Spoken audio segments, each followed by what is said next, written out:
Karena itu sebelum menonton video ini, saya jelas. Saya itu diinformasikan bahwa metode atau teknik pengumpulan datanya itu ada wawancara, kemudian ada observasi yang digunakan metode yang tiga tadi. Harus mahasiswa wawancara munculkan di bab hasil sehingga memang ada sinkronisasi dan tidak berat sebelah. Jadi jangan sampai sebagainya dari mana muncul sumber ide itu sudah di coding ya, sudah melalui proses coding dan analisis data kan. Baru untuk menjalankan nama informan itu dulu. Kalau mau tulis bab hasil dan pembahasan, selesaikan bab hasilnya baru tulis bab baru bagian pembahasan. Bab hasil itu dia mengikuti pertanyaan penelitian. Jadi jangan pernah lari dari pertanyaan penelitian. Jika pertanyaan penelitiannya dua, maka nanti akan ada 2 poin di bab hasil. Ingat ya, kalau ada 2 pertanyaan, akan ada 2 poin di bab hasil. Seperti ini. Jika pertanyaan yang saya munculkan adalah bagaimana proses inovasi komunitas di Desa Wisata Ngelanggeran, nah ini bagian A atau 4.1-nya adalah proses inovasi Desa Wisata Ngelanggeran. Kemudian ditampilkan nanti 4.2-nya atau bagian B-nya bentuk inovasinya. Mana bagian B? Nah ini, ragam inovasi di desa wisata. Cukup 2 itu saja. Jadi poin A atau 4.1 itu menjawab pertanyaan yang pertama, 4.2 menjawab pertanyaan kedua. Sehingga nanti akan memudahkan kalian untuk menjawab pertanyaan dari penguji. Ini mana nih jawaban atas pertanyaan yang pertama? Nah, kalian tinggal ngomong. Jawaban pertama ada di 4.1, Pak. Kemudian apa ini? Pengembangan konsep, eksekusi, ini akan menjadi subbab. Subbab maksud saya itu adalah bagian-bagian ini. Nah, sumber ide, dan lain sebagainya. Ini di sini ada saya tulis. Nah, ini dari mana saya menjelaskan ini? Ambil ada 3 sumber ide yang dapat ditangkap dari penjelasan AZ. Kebutuhan wisatawan, kalau memang kalian tidak mampu, cukup untuk menjelaskan ini saja. Jelaskan data wawancara ini menggunakan kalimat kalian sendiri. Sehingga ketika penjelasan wawancara 1 selesai, jangan lupa penjelasan wawancara 1 ini didukung oleh wawancara lainnya. Kalau seandainya tidak ada pendukung dari wawancara, dukung dari dokumentasi.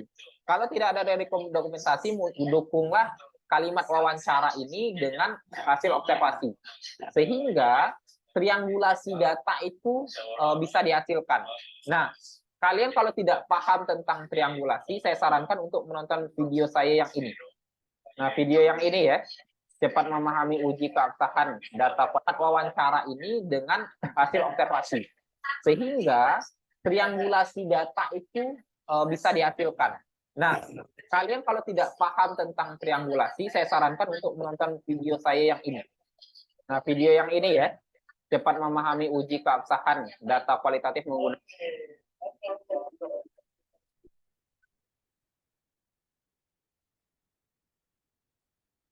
terkait dengan data awal itu harus didukung oleh wawancara, observasi, ataupun dokumentasi.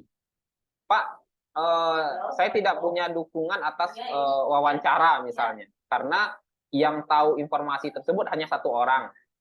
Berarti berusaha untuk mencari dokumen berupa foto ataupun profil dan lain sebagainya yang bisa memperkuat.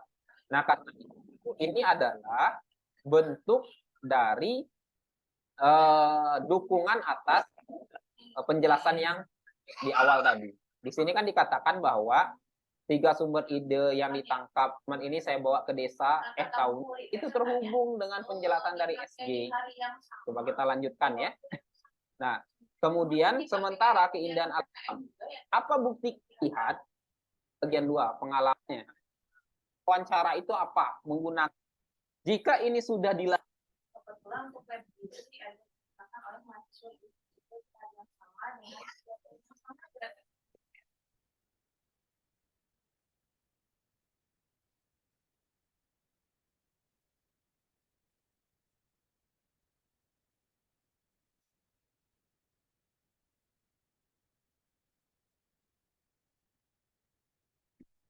bukan kelihatan PKM. Saya aku sering sutir ini ya.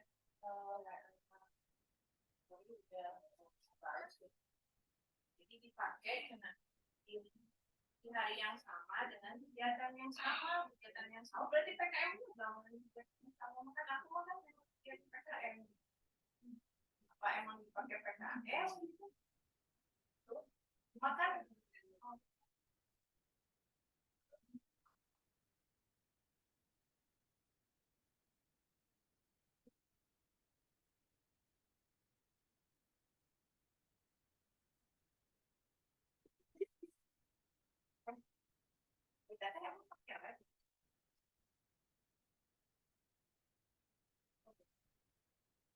kita bikin produk kan ya.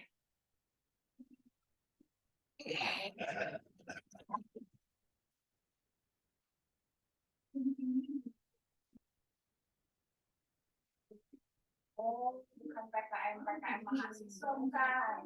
Oh, itu kan memang setiap hari Rabu dipakainya.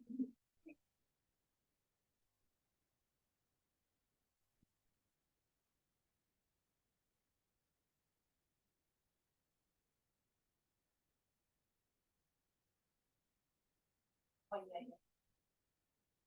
Ya pokoknya perizinan udah masuk ya, nanti tinggal konsolidasi dia sama anak-anak yang pakai labnya gitu ya, kita bisanya belinya di hari apa paling gitu ya, kalau nggak hari tapi suratnya nggak usah diganti kan ya, jadi juga nggak harinya gitu.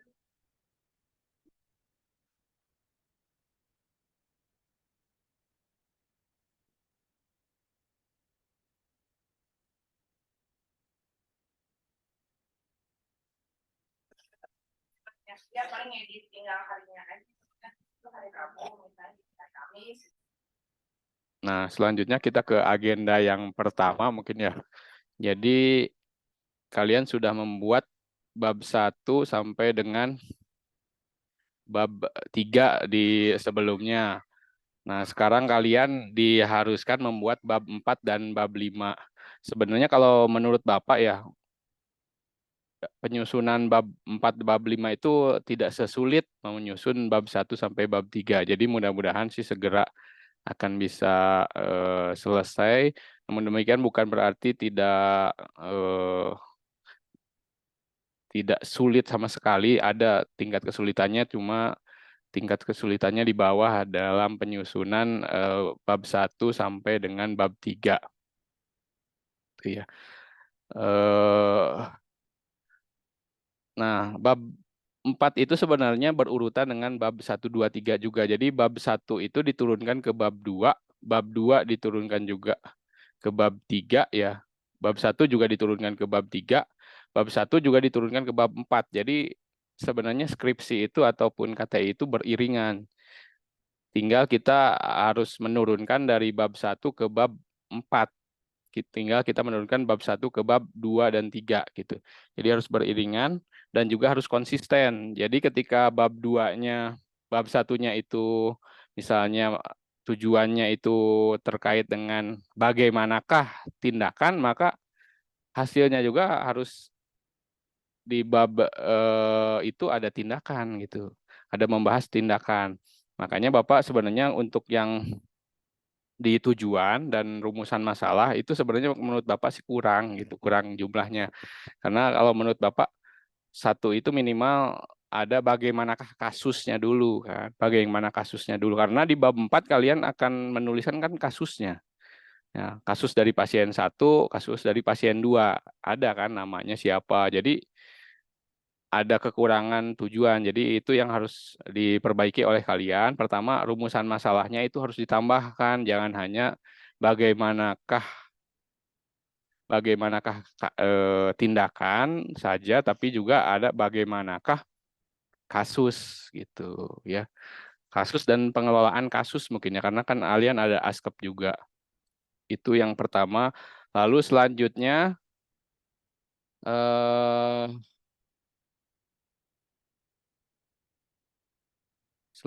juga untuk bab 4, bab 5 ini sebelumnya kalian harus selesaikan dulu hasilnya dulu.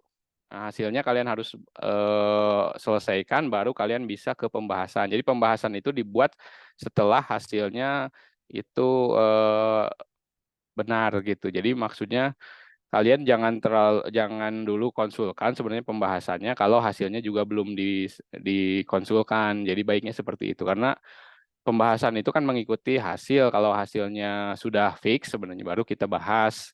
Kalau belum fix, jadi nanti sayang bisa jadi kerja 2 kali. Tapi kalau sudah terlanjur ya tidak apa-apa. Mudah-mudahan aja hasilnya memang sudah sesuai dengan apa yang menjadi panduan.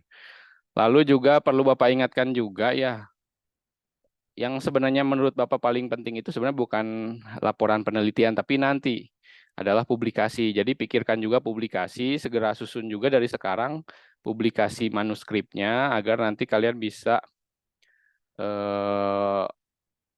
submit pada jurnal-jurnal, terutama kalau Bapak sarankan yang masih gratis aja, karena kan kalian berbayar ya kalau yang jurnal-jurnal tertentu. Nah, kalau bisa cari yang gratis agar pembiayaannya juga bisa lebih enak, karena kita dari Prodi juga tidak ada anggaran, lalu juga kalian juga takut memberatkan orang tua, jadi lebih baik kita cari yang gratis kalau ada yang gratis gitu ya, karena sayang kalau hanya menjadi lembaran-lembaran di eh, perpustakaan tanpa bisa dipublikasikan ke masyarakat yang banyak.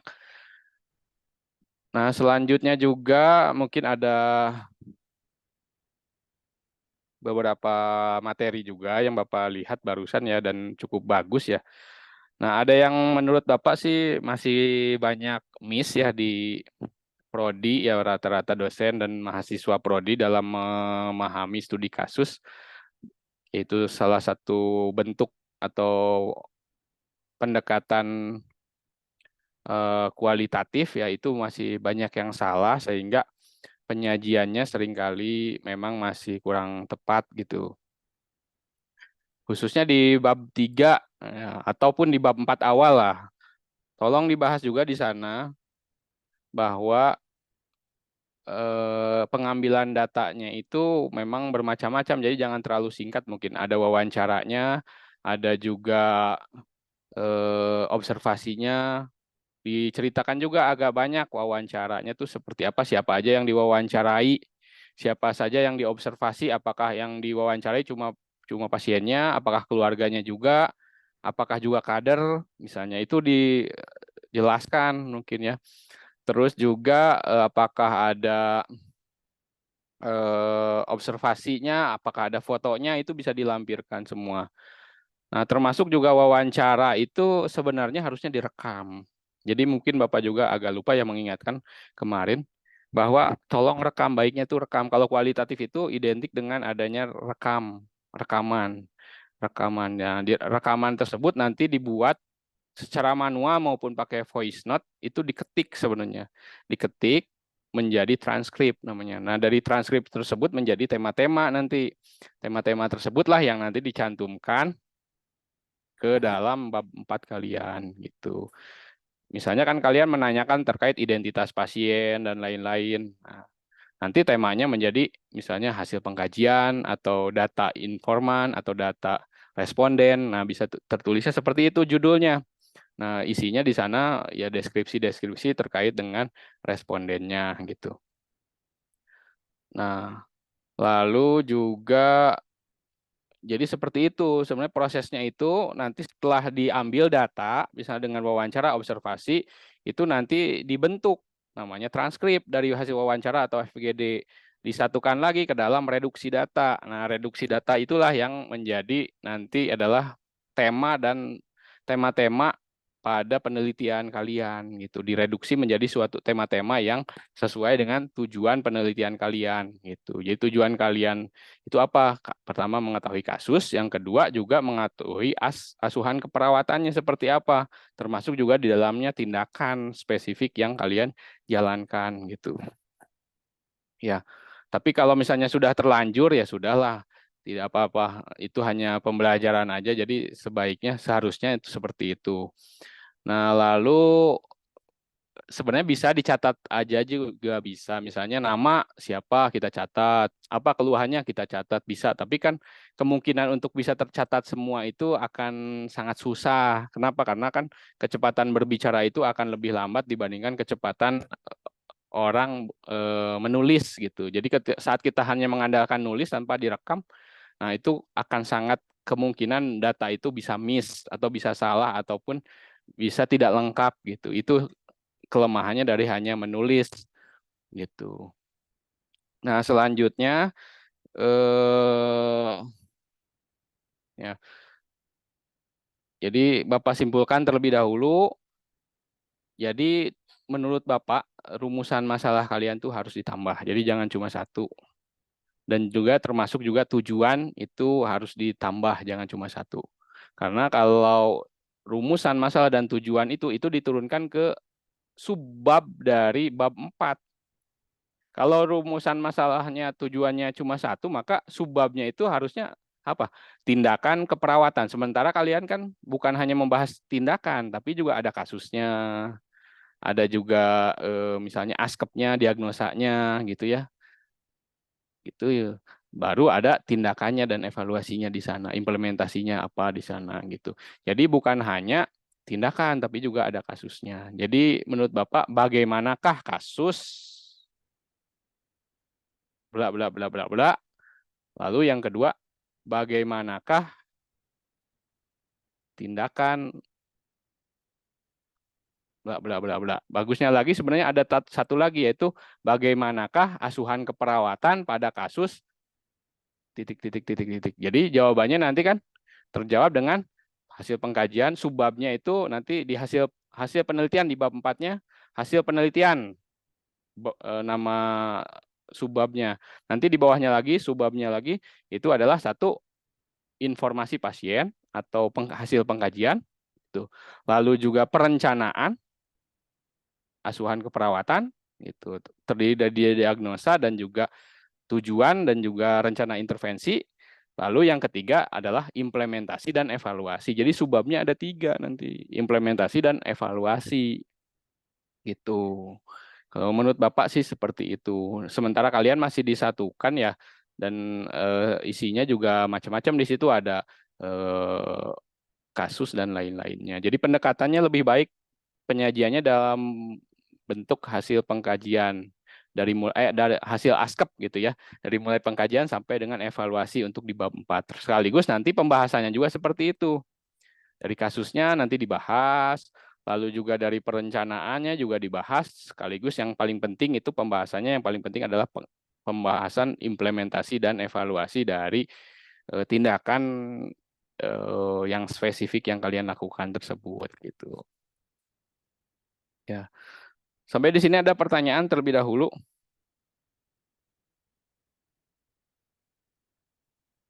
Oke. Ya, mangga. Yang belum aktif videonya, mungkin terkecuali Risya sedang sakit, mohon untuk bisa mengaktifkan agar bimbingan ini berjalan dengan lebih efektif ya. Selanjutnya mungkin sebelum kita lanjut ke ini, Bapak juga akan coba sajikan ya video di YouTube yang menurut Bapak cukup bagus dan kalian bisa saksikan gitu ya.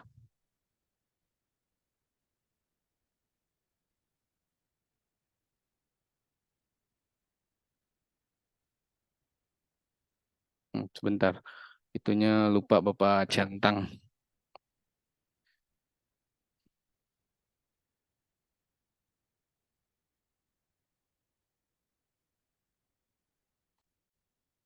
Siswa stuck dalam mengerjakan skripsi adalah bab 4, hasil dan pembahasan. Terutama kalian yang penelitiannya adalah kualitatif, bingung mau mulainya dari mana, ya kan? Saking bingungnya, tapi suka jadi nggak ngontak dosen, nggak ngasih progres juga udah sampai mana. Kadang kita sampai mikir, ini kemana mahasiswa ini nggak ngasih progres itu ya. Jangan-jangan dia pulang kampung kawin nggak bilang-bilang, saking nggak ada ngasih laporan ke kita gitu. Nah, tapi kalian jangan khawatir, sebenarnya ini tuh dirasakan banyak orang. Dan kualitatif memang salah satu tantangannya adalah menulis bab 4 ya, hasil dan pembahasan ini. Di bab 1, 2, dan 3-nya itu cenderung lebih lancar. Bab 2 misalnya teori itu nggak harus se-strict dalam kuantitatif, karena kalau di kualitatif kan teori hanya untuk membahas ya. Kalau di kuantitatif kan itu yang diuji. Dan terus di metode penelitiannya juga sama, sepanjang metodenya udah jelas, teknik pengumpulan datanya udah jelas, ada pedoman wawancara, pedoman observasi. Di lapangan itu pedoman wawancara dan observasi bahkan masih bisa fleksibel mengikuti situasi dan kondisi. Kalau perlu diubah bisa diubah gitu. Kalau yang kuantitatif nggak bisa. Ya harus harus diuji validitas dan reliabilitas si instrumennya. Kalau udah valid baru boleh ke lapangan. Populasi dan teknik penarikan sampelnya juga harus presisi. Jadi memang kalau kuantitatif tantangannya ada di awal. Begitu udah ke lapangan, ngumpulin data, insya Allah penulis. Tolong dicatat ya. Perkuliahannya nanti dikumpulkan, bimbingannya nanti dikumpulkan catatannya setelah perkuliahan. Kita lanjut lagi. Bab 4-nya akan lancar. Mungkin. Aduh ya Allah. Tapi sebenarnya bagaimana sih cara menulis bab 4 itu supaya kalian tidak stuck? Mari kita saksikan materi berikut ini.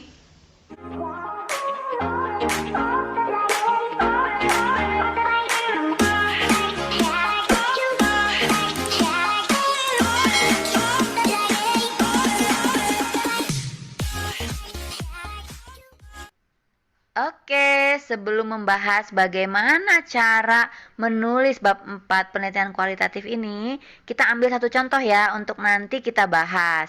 Nah, contoh yang kita ambil misalnya adalah penelitian berjudul Strategi Komunikasi Team Up for Impact Mendorong Kolaborasi Generasi Muda dalam Mitigasi Perubahan Iklim. Oke, nah ini Team Up for Impact ini sebuah website. Nah, kita pengen tahu kan strategi komunikasi dia tuh gimana sih untuk mendorong kolaborasi generasi muda? Karena kan banyak ya yang peduli pada perubahan iklim, tapi gimana sih supaya dampaknya lebih kuat? Nah, ini kita pengen tahu karena tim Up for Impact ini punya programnya. Jadi kita mau neliti.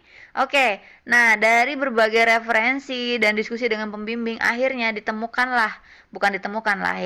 didapatlah pertanyaan penelitiannya adalah yang pertama, bagaimana perencanaan komunikasinya si Team for Impact ini ya kan dalam mendorong kolaborasi generasi muda untuk mitigasi perubahan iklim.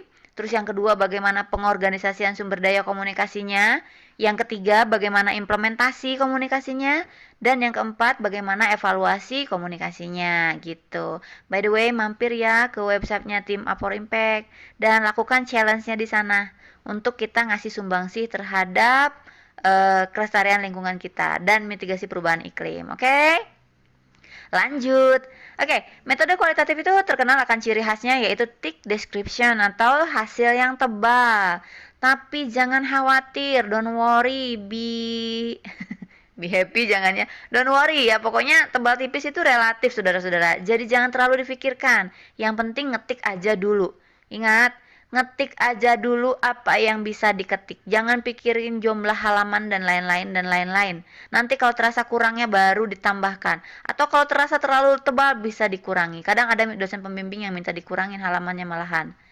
Oke. Nah, sebelum memaparkan hasil penelitian, pada bagian awal bab 4 itu kita bisa loh menuliskan bagaimana proses yang kita lalui dalam mendapatkan data penelitian. Bukan bisa ya, malahan lebih baik kita menuliskan. Misalnya siapa aja pihak-pihak yang diwawancara, ya bagaimana waktu itu proses wawancaranya, apakah bahkan ada kejadian-kejadian unik, itu boleh diceritakan kalau dalam penelitian kualitatif gitu. Pokoknya apa yang orang-orang perlu tahu sampai bagaimana data ini dapat terkumpul, oke?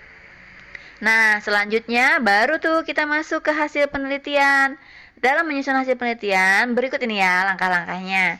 Yang pertama, kan kalian sudah mengumpulkan data wawancara ya. Jadi kumpulkan si data wawancara itu, kan kalian wawancara ke berbagai informan ya kan. Kumpulkan, lalu transkrip ke dalam bentuk teks atau tulisan. Nah, saya ingetin buat kalian yang belum wawancara atau terjun ke lapangan untuk penelitian kualitatif, pastikan kalian merekam wawancaranya ya, gitu, biar tidak ada yang terlewat. Karena kalau mencatat kecepatan tangan kita itu tidak berbanding lurus dengan kecepatan otak kita, saudara-saudara. Lebih cepat otak daripada tangan ya, gitu. Nah, terus kalau dulu sih zaman Bu Ira itu nulisnya manual ya, kita dengerin gitu tuh sambil nyatet, kadang diulang lagi dengerin sambil nyatet. Tapi kalau sekarang selain cara itu kalian juga bisa pakai berbagai aplikasi voice note loh ya. Coba aja lah googling. Kalau nggak salah salah satunya bahkan bisa pakai Google Doc ya. Jadi silahkan ya cari-cari pokoknya aplikasi yang bisa membantu kalian mempermudah transkrip ini. Kalaupun nggak nemu yang cocok, minta bantuan temen juga boleh loh ya untuk membantu memindahkan dari Jadi seharusnya ya kalau memang yang seharusnya gitu ya, itu harus direkam. Kalau namanya kualitatif itu harus direkam. Nah, kalian merekam nggak wawancara atau FGD-nya kemarin? Yang merekam angkat tangan. Oh, enggak ya, enggak ada yang merekam ya. Ada yang masih belum ngambil data? Risya udah ngambil data belum? Udah Pak, sudah selesai. Lagi Udah? disusun Pak bab 4. Oke, Sasabila juga udah ngambil data. Sudah Pak. Oke. Rini udah selesai juga ngambil data ya? Udah ya? Maila Sudah, juga Pak. sudah ya. Oke, berarti nggak ada yang merekam ya? Oke, berarti kesalahannya di situ satu ya. Tapi nggak apa-apa karena ya namanya juga belajar ya. Jadi kalau kualitatif itu sebaiknya, seharusnya itu harusnya direkam gitu satu. Lalu rekaman tersebut dibuatlah menjadi transkrip. Nah kalian mah nggak merekam, langsung jadi transkrip lah istilahnya.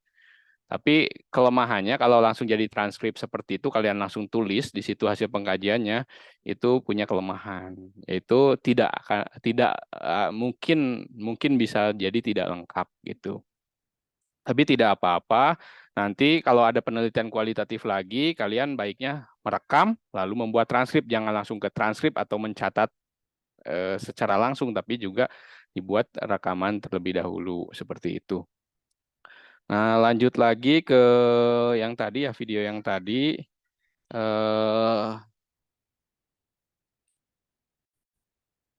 wawancara itu dari bentuk voice ke dalam bentuk tulisan gitu ya. Mudah-mudahan aja ada teman saudara yang bisa diminta bantuan. Karena ini tuh sebenarnya nggak perlu terlalu mikir karena hanya mindahin aja ya ke dalam bentuk tulisan gitu. Nah, tulis aja dulu semuanya apa adanya. Nah, nanti transkrip ini akan menjadi lampiran deskripsi kita, disimpan di paling belakang ya. Nggak semuanya transkrip ini kita masukkan ke hasil penelitian. Kita masuk nih ke tahap yang kedua, yaitu menentukan tema atau subjudul ya. Jadi kan di bab 4 itu nanti bab 4 judulnya hasil penelitian dan pembahasan kan. Di dalamnya tuh akan ada subjudul yaitu ya 4.1 hasil penelitian dan 4.2 pembahasan ya gitu. Nah, untuk subjudul 4.1 itu adalah hasil penelitian. Di dalamnya perlu ada subjudul atau tema ya.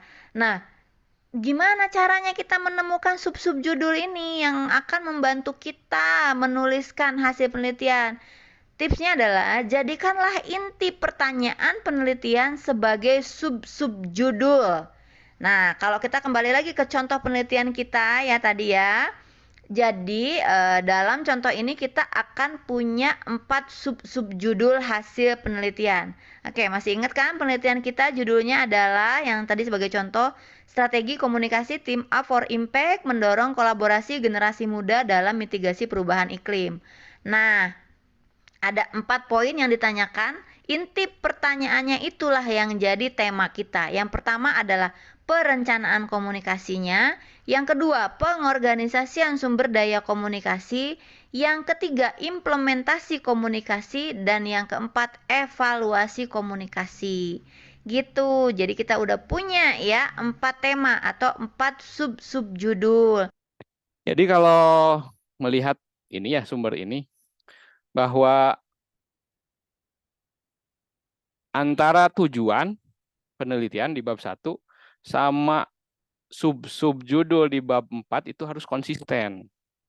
Makanya kata Bapak kalau tujuannya cuma hanya untuk mengetahui tindakan atau mendeskripsikan tindakan atau mengeksplorasi tindakan, nah sub-sub judul yang lainnya tidak akan terakomodir. Makanya di sini tujuannya harus dirubah kalau saran Bapak gitu. Yaitu satu, itu bagaimanakah atau untuk rumusan masalahnya ya, bagaimanakah tadi ya kasusnya. Yang keduanya, bagaimanakah perencanaan kasusnya. Yang ketiga adalah bagaimanakah implementasi tindakan atau tindakan keperawatan dan evaluasi tindakan dari keperawatan tersebut gitu. Jadi nanti sub-subjudulnya ada 3, yaitu tadi hasil pengkajian, yang kedua hasil perencanaan keperawatan, terdiri dari diagnosis, tujuan, dan juga perencanaan tindakan. Lalu yang terakhir adalah implementasi dan evaluasi. Itu mencakup di sana terkait implementasi dan evaluasinya yang dilakukan. Gitu. Apakah evaluasinya itu meningkat atau tidak, atau menurun atau tidak nyerinya? Kalau yang kalian ya yang nyeri ya, gitu. Nanti dinilai dari penurun ada efeknya nggak bahwa tindakan kalian itu, nah itu di sana gitu. Nanti pembahasannya juga sama, sub judulnya yaitu pembahasan kasus atau pengkajian, hasil pengkajian. Yang kedua pembahasan perencanaan, nah, yang ketiga pembahasan dari implementasi dan evaluasinya. Misalnya dari hasil penelitian bahwa nyerinya itu ternyata berkurang pada responden 1, pada responden 2 juga nyerinya berkurang gitu berdasarkan kuesioner misalnya, dan berdasarkan juga observasi juga berkurang misalnya. Nah, hal ini sejalan dengan penelitian sebelumnya bahwa misalnya terapi ini bisa menurunkan tingkat nyeri itu. Seperti itu. Namun hal ini juga dipengaruhi oleh faktor-faktor yang lain, yaitu ini. Jadi pembahasannya seperti itu.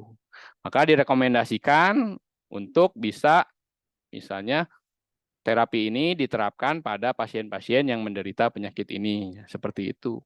Jadi nanti turunlah dari bab 4 itu turun ke bab 5 nanti. Hasil itu turun ke simpulan. Lalu pembahasan itu turunnya ke rekomendasi dan saran gitu. Jadi ada konsistensi gitu. Kalau Bapak melihat dari laporan-laporan kalian yang sudah kalian buat sampai bab 5, belum ada konsistensi gitu. Belum ada konsistensi. Nah, selanjutnya boleh ada pertanyaan? Kalau ada pertanyaan? Kalau enggak kita lanjut terlebih dahulu. Nanti di tema ini, di bawah subjudul ini akan ada poin lagi lebih bagusnya saudara-saudara. Misalnya kalau perencanaan komunikasi itu kan kita nanyanya pasti bukan gini ya, bagaimana perencanaan komunikasi? Enggak, pasti kan di bawah perencanaan komunikasi itu terpecah lagi ya. Misalnya ada analisis situasinya gimana, terus kemudian apakah ada analisis kegiatan serupa seperti apa, analisis audiensnya seperti apa, proses mendapatkan ide seperti apa misalnya ya. Nah, itu adalah poin-poinnya. Jadi itu ya sebenarnya ada di pedoman wawancara. Nanti pembimbing kita pasti akan nanya, untuk tahu perencanaan komunikasi kita apa aja yang ditanyakan gitu loh ya. Nah, kita bahas lagi per topik-topik tadi, per poin-poin tadi ya gitu. Oke. Nah, berikutnya kalau sudah menuliskan hasil. Jadi bisa dipecah-pecah lagi juga ya. Misalnya tadi hasilnya tapi bisa jadi satu, misalnya untuk pengkajian ya udahlah boleh dijadiin satu misalnya, atau dipecah juga bisa, misalnya hasil pengkajian fisik misalnya, hasil hasil pengkajian wawancara bisa dipecah, tapi kalau mau disatukan juga bisa. Lalu untuk perencanaannya mungkin bisa dipecah juga, misalnya menjadi diagnosanya apa, lalu juga tujuannya apa, lalu rencana intervensinya apa, dilakukan berapa menit, dilakukan berapa kali gitu pada kedua pasien tersebut gitu. Jadi seperti itu. Bisa disatukan atau juga bisa dipisahkan. Tapi kalau misalnya kalian merasa enaknya disatukan, satukan aja. Tapi kalau enaknya dipisahkan, nanti dibuat subjudul lagi gitu ya. Penelitian, kita masuk ke langkah yang ketiga, menarasikan hasil penelitian berdasarkan tema dan poin-poin di dalam tema tersebut. Oke, kan transkrip wawancara tadi tuh kita banyak banget ya, tebel. Dan sebagian mungkin urutannya tuh bolak-balik. Karena kan gimana ya? Kalau penelitian kualitatif tuh biasanya kita pakai wawancara mendalam. Kadang udah maju sampai pertanyaan nomor 5, narasumber balik kita ingat sesuatu balik lagi dia ngejawab pertanyaan nomor 1 gitu. Jadi kadang bolak-balik gitu. Kalau di transkripsi tulis aja apa adanya saudara-saudara.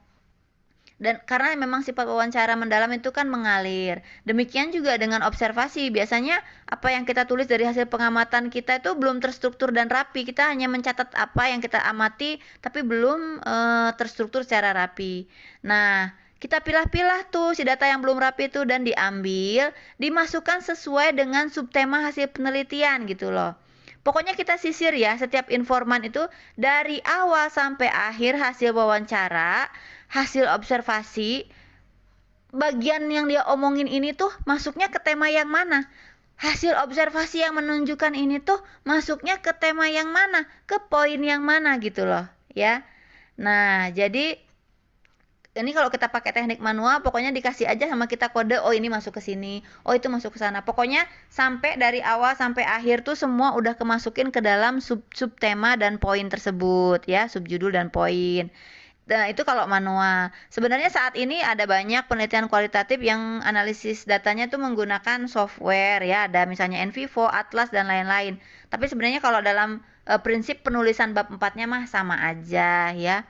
Nah, pesan saya dalam menyusun hasil penelitian ini kita pandai-pandailah merangkai kata supaya pemaparannya bisa mengalir namun dalam bahasa yang tetap ilmiah, oke?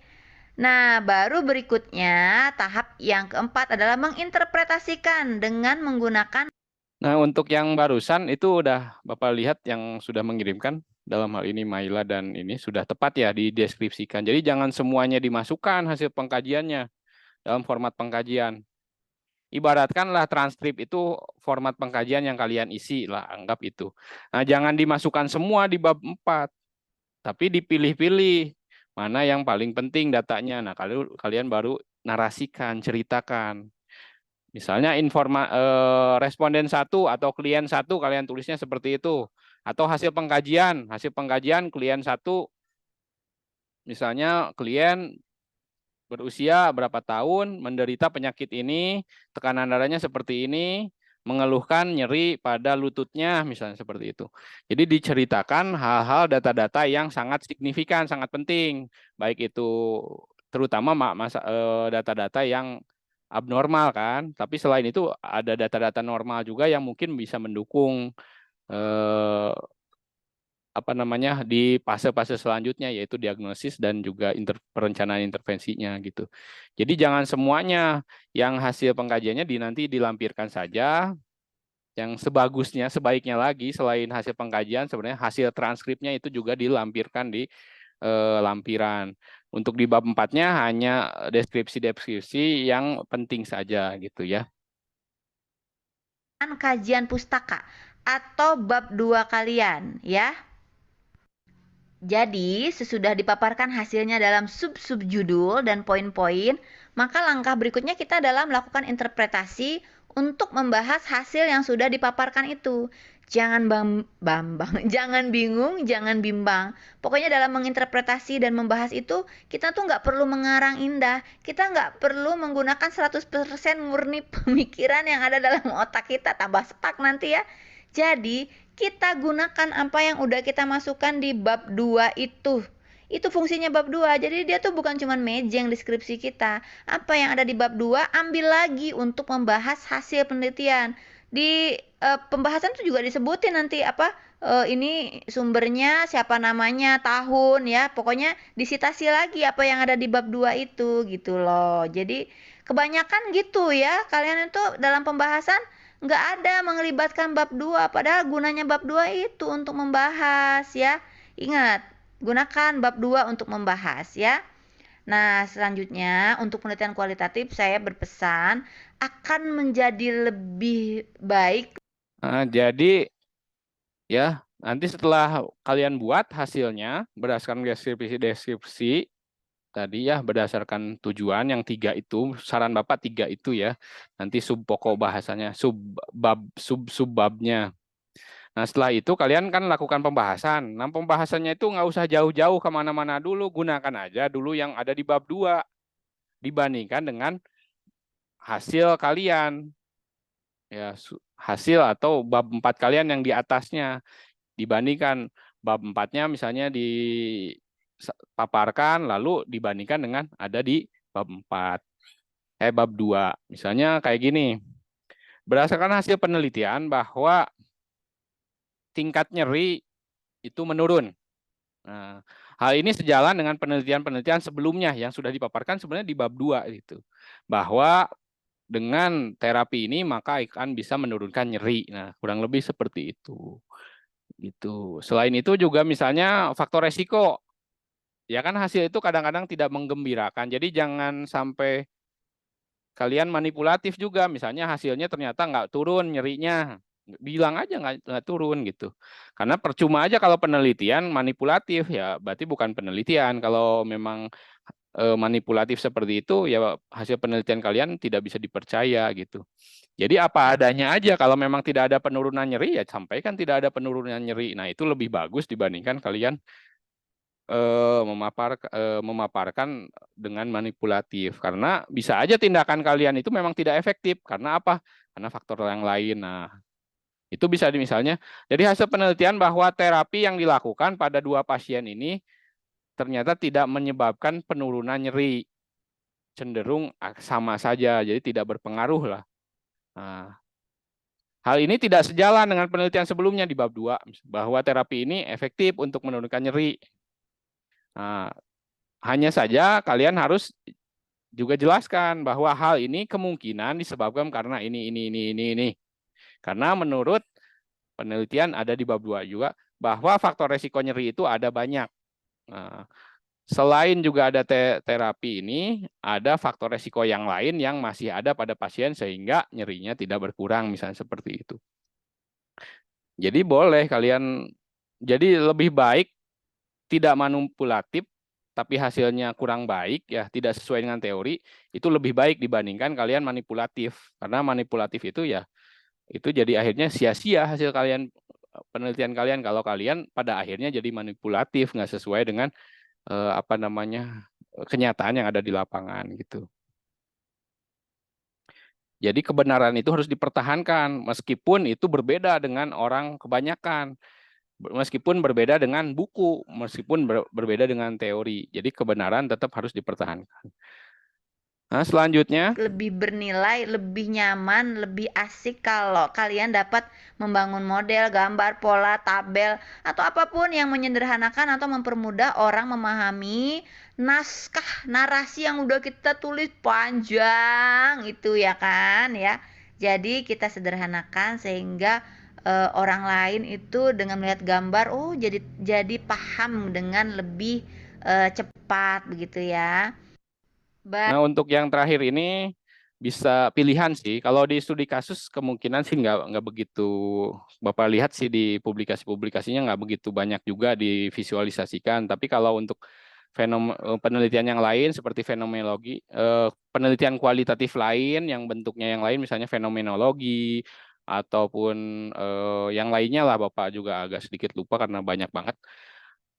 Itu banyak memvisualisasikan dengan misalnya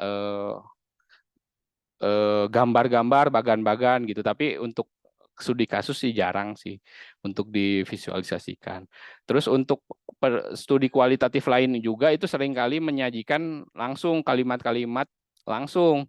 Tapi kalau yang studi kasus itu Bapak cek di penelitian-penelitian sebelumnya sudah terpublikasi, jarang juga sih disampaikan langsung kalimat secara tidak langsungnya gitu.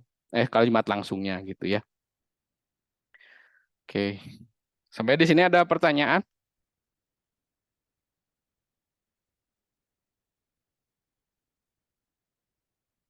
Ada pertanyaan?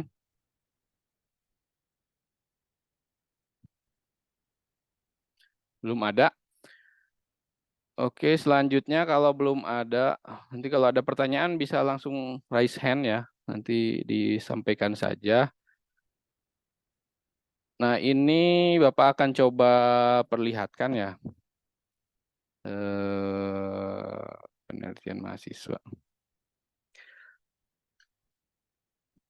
Nah, sebenarnya Bapak juga belum selesai untuk memeriksa yang Rini dan juga Maila ya, tapi Bapak sampaikan aja dulu ini sementara. Jadi nanti kalian perbaiki dulu berdasarkan masukan saran Bapak ini. Nanti di bimbingan selanjutnya kalian kirimkan lagi, Bapak akan coba tambahkan yang tambahan-tambahan tadi ya. Karena Bapak belum melihat dari sudut pandang apa namanya? Aspek-aspek publikasi yang harus dipersiapkan gitu nanti gitu. Jadi nanti Bapak akan coba bandingkan juga dengan publikasi-publikasi yang baiknya nanti di ini eh, dilengkapi gitu aspek-aspeknya. Nah, Bapak juga izin share untuk bisa coba share ya ke ke semuanya ya. Ini yang laporan penelitian Maila dan juga Rini. Nanti Rini dulu mungkin ya. Rini dulu. Nah,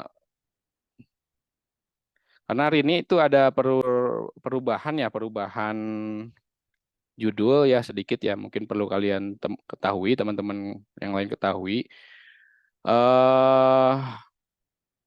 Kemarin pertimbangannya karena memang kasusnya ternyata jarang rheumatoid arthritis. Ya itulah itu membuktikan bahwa studi pendahuluan itu penting memang ya. Tapi tidak apa-apa karena kalian masih belajar ya, masih banyak belajar ya nggak apa-apa lah ya. Jadi kalau namanya KTI skripsi itu jangan takut salah, biarin aja salah itu juga jangan takut gitu. Terus jangan takut dimarahin dosen nanti saat ujian sidang ya biarin aja, dengerin aja, jangan dimasukin ke dalam hati karena ya namanya juga belajar ya pasti banyak salah gitu ya. Jadi lain kali dalam penelitian itu harus melakukan studi pendahuluan agar tadi apa namanya ketika ke lapangan itu benar ada kasusnya ternyata nggak ada ya kasusnya. Bapak juga memang agak bingung sih di lapangan itu seringkali masih disamakan lah rematik lah disebutnya itu rematik aja padahal rematik itu kan ada banyak ada rheumatoid arthritis ada osteoartritis dan lain-lain. Ya ini nanti bisa dibaca untuk yang ini ya. Kalau menurut Bapak seperti itu judulnya mungkin nanti bisa di otak-otak lagi, otak-atik lagi. Terus juga ini Bapak akan coba bahas dulu yang kira-kira bisa berguna bagi semuanya ya. Nah, untuk abstrak ini harus benar-benar sempurna ya. Ingat, abstrak itu harus diutamakan. Harus benar-benar sempurna kata-katanya karena kemungkinan untuk dibaca oleh orang banyak, kemungkinan dibaca oleh pembimbing itu sangat tinggi. Abstrak itu pasti dibaca. Nggak mungkin nggak dibaca oleh penguji. Ya, penguji 1, penguji 2, penguji 3, bahkan nanti oleh pembaca artikel kalian itu pasti akan dibaca. Gitu, abstrak itu. Makanya ini harus sempurna. Nah, pendahuluannya ini jangan begitu panjang, jangan panjang-panjang, pendek aja abstrak itu. Jadi namanya juga abstrak ya, itu harus singkat. Dengan berapa menit baca harus udah beres gitu. Ada yang standarnya itu rata-rata di 250 kata gitu.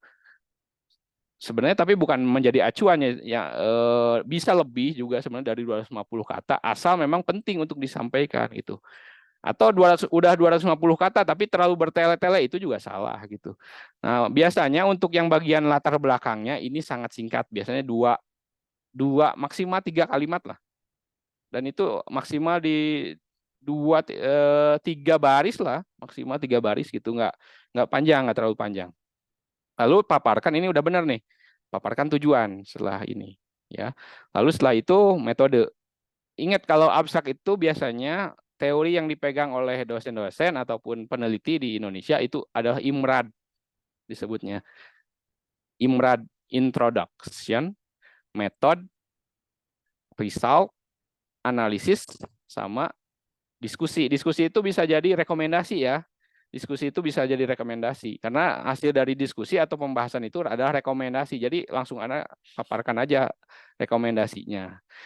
Jadi baiknya kalau saran Bapak sih lebih baik langsung ke rekomendasinya, misalnya oleh karena itu direkomendasikan untuk dilakukan terapi kompres pada pasien-pasien osteoartritis misalnya seperti itu. Ya, atau yang lainnya lah boleh gitu. Terus ya seperti itu, Imrad ya, analisisnya ini belum ada. Adalah sedikit analisisnya, sedikit gitu. Nah, seperti itu. Jadi ingat ya, harus sempurna. Abstrak itu harus sempurna. Karena pasti akan dibaca saat sidang. Gitu. Dan latar belakangnya jangan panjang. Kalau mau panjang itu agak panjang itu di hasilnya. Karena yang orang pembaca ingin baca itu hasil penelitian kalian, bukan latar belakang penelitian kalian di abstrak itu. Makanya abstrak cukuplah 2 kalimat gitu ya. Sebentar ya.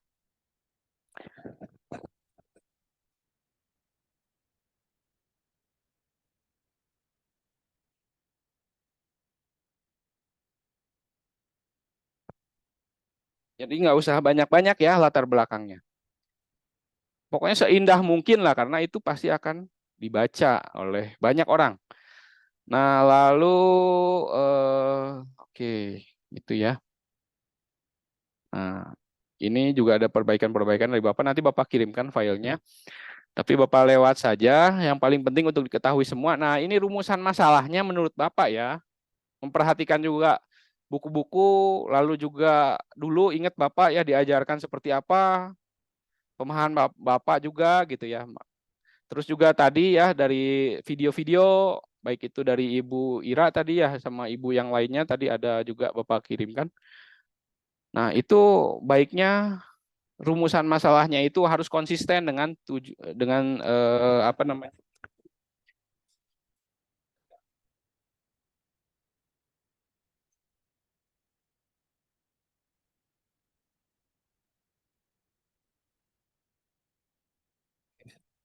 Harus konsisten dengan bab 4 gitu. Jadi kalau menurut Bapak, bagaimanakah penerapan terapi kompres hangat aja ini kurang. Jadi perlu ada yang lain. Minimal 3 lah. Bagaimanakah kasus? Nanti turun di bab 4 itu subbabnya itu hasil pengkajian atau informasi pasien atau informasi kasus. Bisa seperti itu. Yang kedua, bagaimanakah perencanaan tindakan keperawatan? Gitu. Nanti subbabnya perencanaan tindakan keperawatan, isinya diagnosis dari setiap pasien, lalu juga tujuan dari diagnosis tersebut dan juga intervensi yang akan dilakukan oleh kalian di situ. Nah, terus yang terakhir adalah implementasi dan evaluasi. Paparkan apa yang diimplementasikan, berapa kali tindakan yang dilakukan, berapa menit, apa tantangannya, apa hambatannya kalau ada, misalnya seperti itu. Pengalaman-pengalaman saat kalian mengimplementasikan dari kasus tersebut. Gitu. Termasuk juga hasil-hasilnya di hari pertama, nyerinya berapa, itu ada di bagian 3. Termasuk tujuan juga Bapak rekomendasikan menjadi 3. Ya, menjadi 3, yaitu tadi ya, sesuai dengan tadi rumusan masalahnya, yaitu mengeksplorasi atau mendeskripsikan kasus, mendeskripsikan atau mengeksplorasi diagnosis keperawatan, dan yang ketiga mengeksplorasi atau mendeskripsikan implementasi dan evaluasi dari tindakan tersebut gitu. Nah, seperti itu.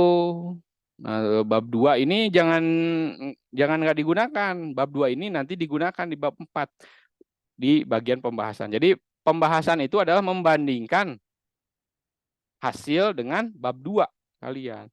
Tapi kalau tidak ada di bab 2, ya harus nyari di tempat yang lain. Tapi kalau masih ada di bab 2, gunakan aja yang ada di bab 2 gitu.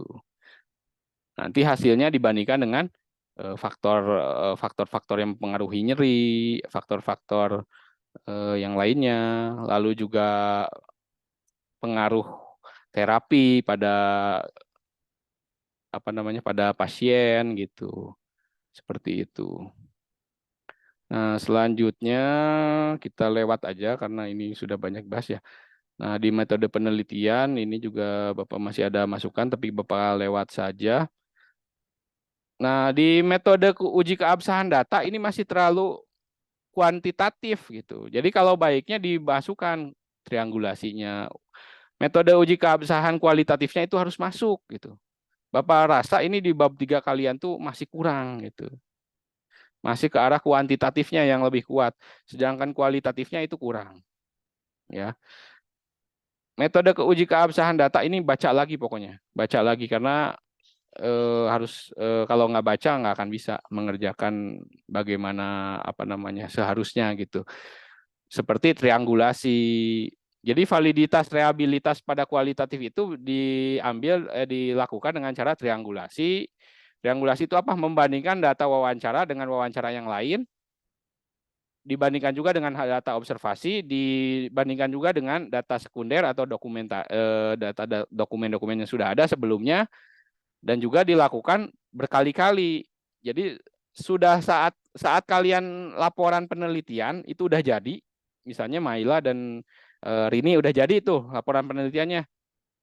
Selain dikonsulkan ke Bapak, konsulkan juga nanti ke respondennya. Bawa kembali, Pak, ini hasil kemarin pengkajian tuh seperti ini, apakah ini benar atau enggak, divalidasi kembali.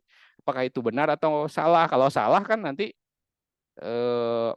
bisa diperbaiki. Oh, ini salah, ini kurang tepat, harusnya seperti ini.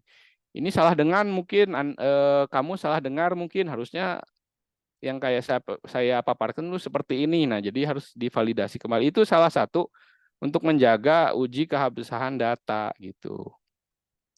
Jadi ini masih kurang menurut Bapak uji keabsahan datanya. Yang lain juga Bapak rasa kemarin masih pada kurang ya. Terus jadi perlu diperbaiki. Terus juga ya pengambilan data ya, pengumpulan data nih.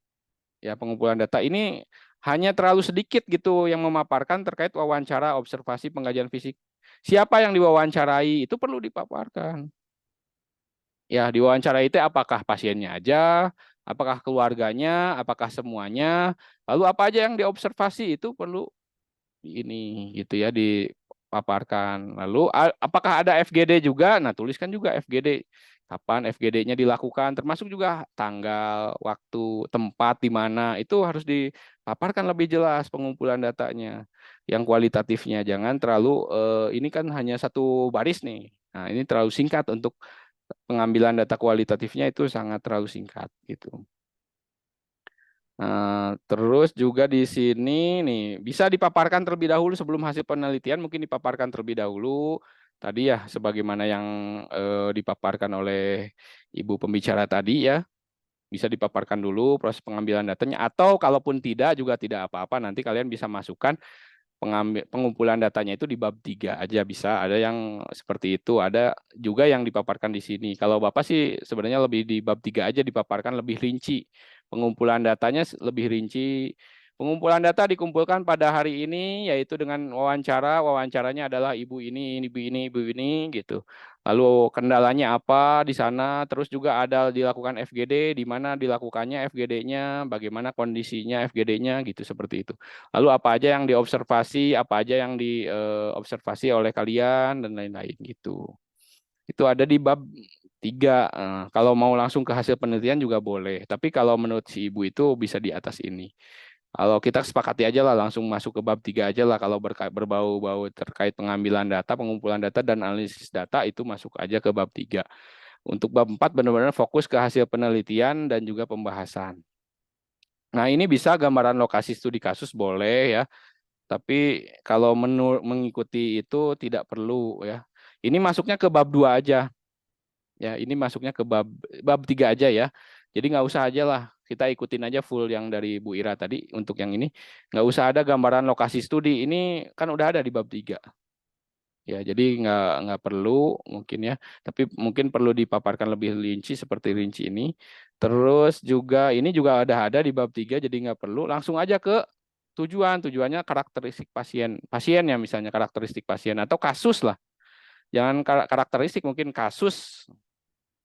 Atau kalau Bapak lihat di jurnal-jurnal itu ada yang menulisnya itu informasi kasus, informasi responden, ada yang hasil pengkajian gitu, beda-beda ya.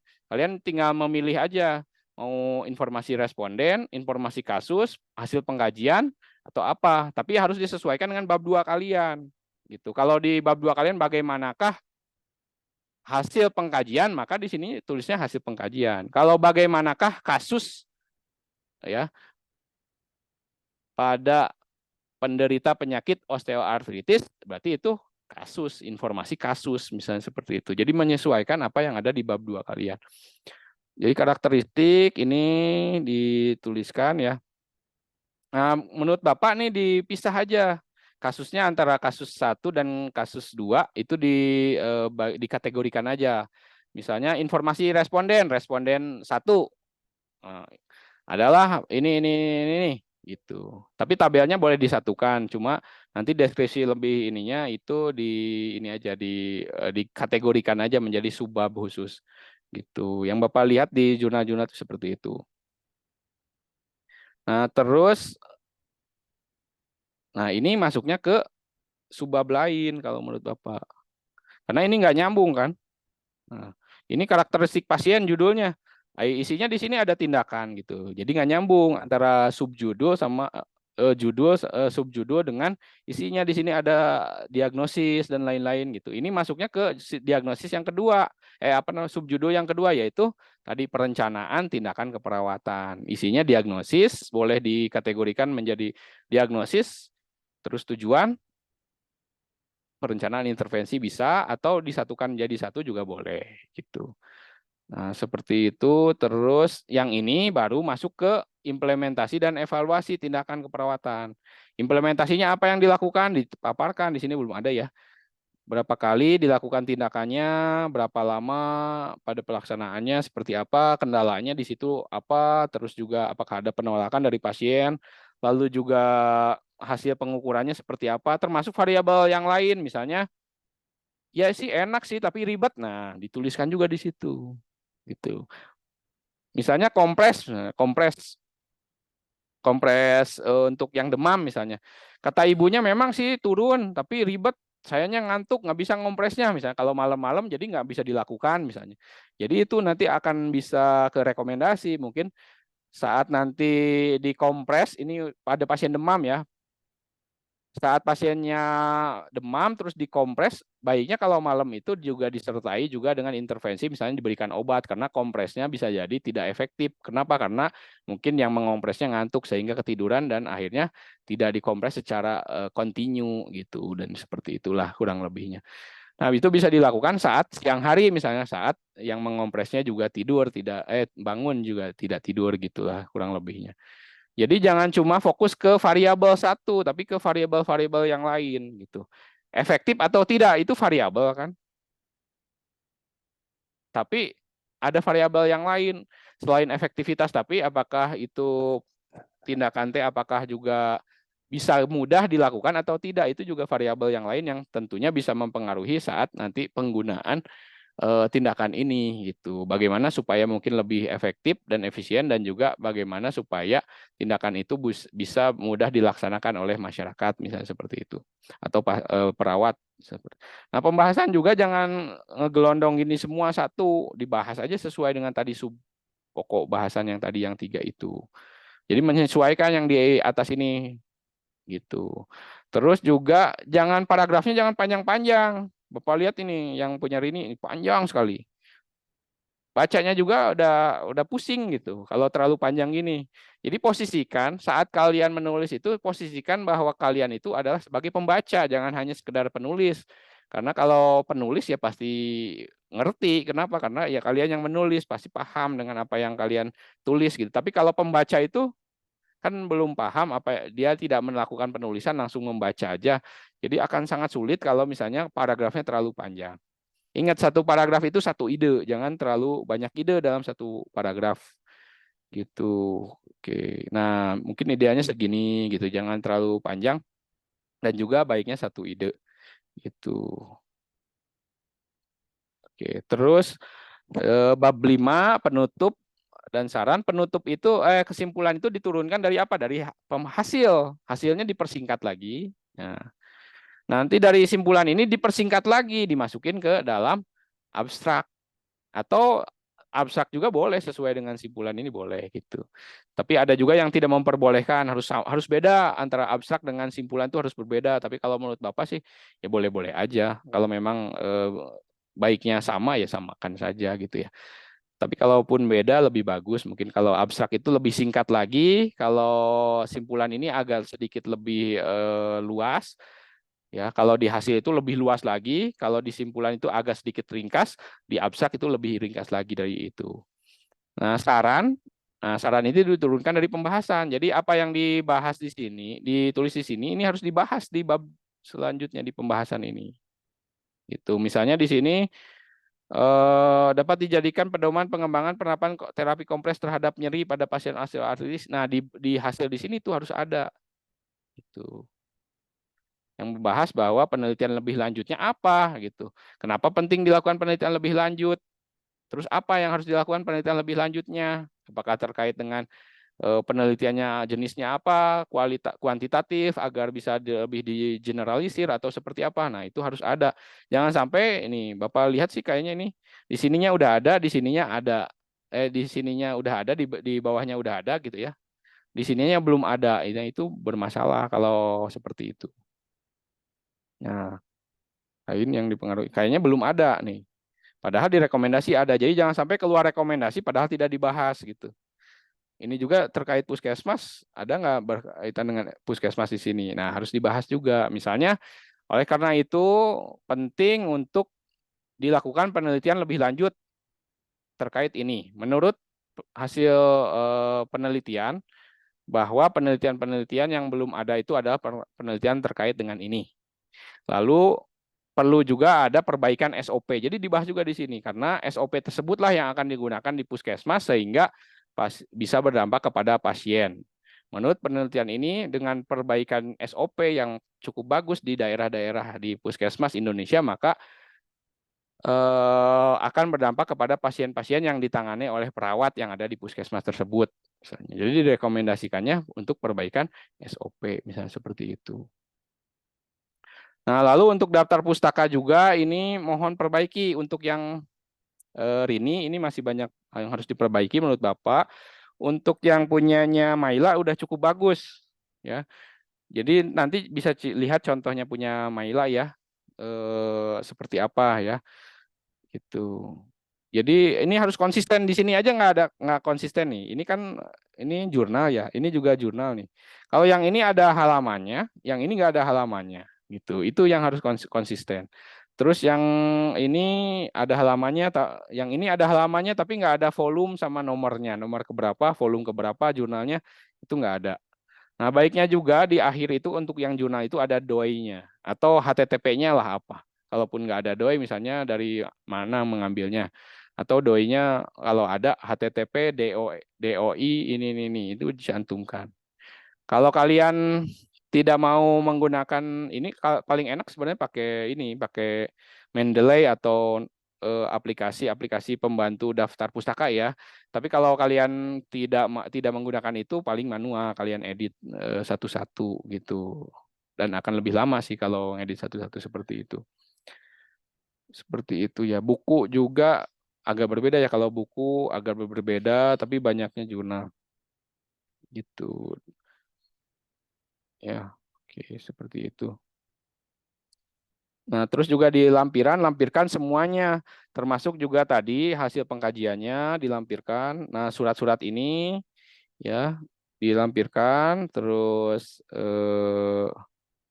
hasil pengkajiannya benar ya dilampirkan, sampai juga dengan perencanaannya, tindakannya, dan lain-lain seolah-olah ini sebenarnya transkrip. Harusnya sebenarnya transkrip itu disampaikan.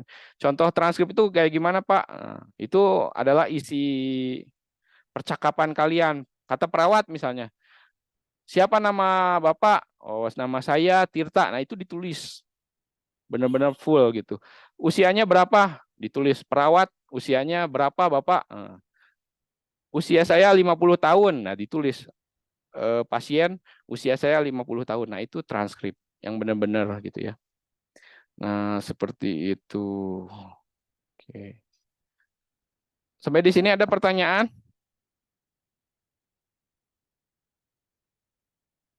Bapak Nah, izin ya tanya. boleh. Tadi kan Rini bimbingan juga ya Pak sama Bu Septi di Mm, kampus.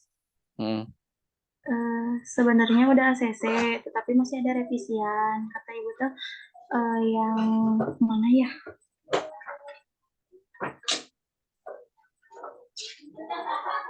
Oh iya Pak, yang judul kan di situ Rini judulnya tuh studi kasus penata laksanaan terapi kompres hangat terhadap intensitas nyeri dan nyeri ringan dan nyeri sedang pada lansia dengan osteoartritis. Nah tadi itu ada masukan dari Bu Septi itu baiknya nyeri ringan sama nyeri sedangnya itu dihapus, jadi cuma intensitas nyeri aja gitu Pak. Iya, Bapak juga setuju seperti itu sih. Tadi makanya kan Bapak highlight kan seperti itu untuk judul ya. Terus apalagi? Ada pertanyaan lagi atau udah? Jadi memang kalau menurut Bapak juga sama, karena kalau udah aja intensitas nyeri aja gitu cukup. Biasanya cuma variabelnya aja sih yang ditulis. Nggak usah terlalu agak aneh gitulah. Nggak biasa seperti yang ada penelitiannya sebelumnya gitu. Terus sama ini Pak, tadi itu ada masukan juga dari Bu Septi itu udah bagian abstrak. Hmm, Bapak ada ya? hmm. Itu tuh hurufnya harus 11 ya Pak ya? Beda dari yang lain. Kan yang lain harusnya 12. Iya, biasanya lebih kecil tapi lihat panduan. Kalau tidak ada panduan ya kurangi aja, kecilin aja. Ya di abstrak itu terus juga spasinya bisa jadi dikurangi. Kalau yang lain misalnya 1,15 ya, 1,15. Misalnya yang itu 1 gitu biasanya. Tapi itu lihat lagi panduan karena kalau kalau nggak ada diatur panduan berarti bebas kan. Tapi kebanyakan sih memang biasanya lebih kecil gitu. Ada lagi, Rini? Sama ini Pak, tadi kan kata Bapak yang tujuan penelitian tuh baiknya ada 3. Hmm. Cuman tadi kata Bu Sep itu ada masukan baiknya gak apa-apa 1 aja. Cuman tadi itu ada yang eh, revisi cuman katanya doang Pak. Jadi cuman 1 gitu Pak tujuannya yang dimasukin di KTI. Iya, cuma nanti nggak akan konsisten gitu antara tujuan itu kan harus konsisten sama rumusan masalah dan harus konsisten dengan hasil. Nah, hasilnya itu kan kalau nggak dibikin sub pokok bahasan lagi nanti agak bingung gitu.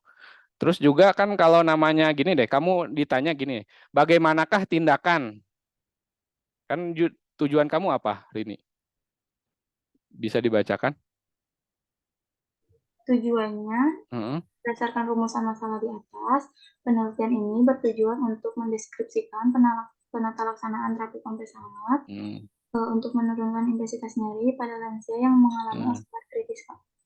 Apakah kamu di bab 4 cuma mendeskripsikan penata laksanaan tindakan itu aja? Di bab 4 hasil? Kamu mendeskripsikan juga kasusnya nggak? Iya, Pak. Nah, nggak ada kan berarti kan? Nggak sesuai dengan tujuan kalau gitu. Berarti yang kasusnya harus dihapus kalau gitu. Karena kan mendeskripsikan tindakan ya. Kalau tindakan itu ya berarti bagaimanakah misalnya tindakan yang kamu lakukan? Saya melakukan kompres hangat pada osteoartritis. Kan berarti jawabannya seperti itu. Dengan hasil bahwa itu efektif misalnya. Sementara kasusnya kan kita nggak bisa jawab. Kenapa? Karena kita nggak ditanya itu gitu. Tapi kalau kamu menanyakan misalnya bagaimanakah kasus osteoartritis, maka jawabannya apa? Kasus osteoartritis adalah seperti ini. Pasien ini menderita osteoartritis, mengalami nyeri, nah gitu kan. Jadi nyambung gitu. Kalau misalnya bagaimanakah tindakan aja nanti kamu harus hapus nanti di bab hasilnya gitu. Ya jadi harus konsisten. Mungkin ya belum terbiasa aja ya dengan studi kasus tuh banyak yang agak-agak lupa. Bapak juga termasuk kan pas dulu masih memikirkan kan pas seminar kasus udah jangan cuma 1, ada 2, ada 3. Ternyata memang dari ahli-ahli yang lain juga baiknya memang ada lebih dari 1 sih, walaupun nanti di publikasinya bisa jadi nggak dicantumkan, bisa jadi sih gitu. Gitu. Ada pertanyaan lagi, Rini? Jadi kalau saran Bapak, coba datang lagi ke Bu Septi ya. Kata Pak Tirta, baiknya rumusan masalah dan tujuan itu konsisten, Bu, dengan hasil penelitian. Karena di hasil penelitian itu ada deskripsi kasus. Sementara di tujuan nggak ada deskripsi kasus, Bu. Oleh karena itu pilihannya dua, mau ditambahkan di deskripsi kasus di tujuan atau di delete di bab 3, di bab 4 deskripsi kasusnya gitu. Ya. Kalau melihat jurnal-jurnal yang ada pasti ada nama juga studi kasus, pasti ada deskripsi kasusnya. Nggak mungkin nggak dideskripsikan kasusnya, kan nggak mungkin di delete gitu. Itu Berarti sih kalau Bapak, menurut Bapak. berarti di tujuan penelitiannya ditambahin kayak mendeskripsikan penerapan terapi kompres hangat sama kasusnya gitu, Pak. Iya, iya gitu. Jadi ada 3, mendeskripsikan kasus, mendeskripsikan perencanaan keperawatan, gitu, dan 3, mendeskripsikan implementasi dan evaluasi keperawatan, evaluasi tindakan keperawatan yang tadi kompres hangat gitu. Itu sih kalau menurut Bapak agar bisa menjawab gitu. Bapak boleh diulang, mau ini dicatat. Ya, boleh. Mendeskripsikan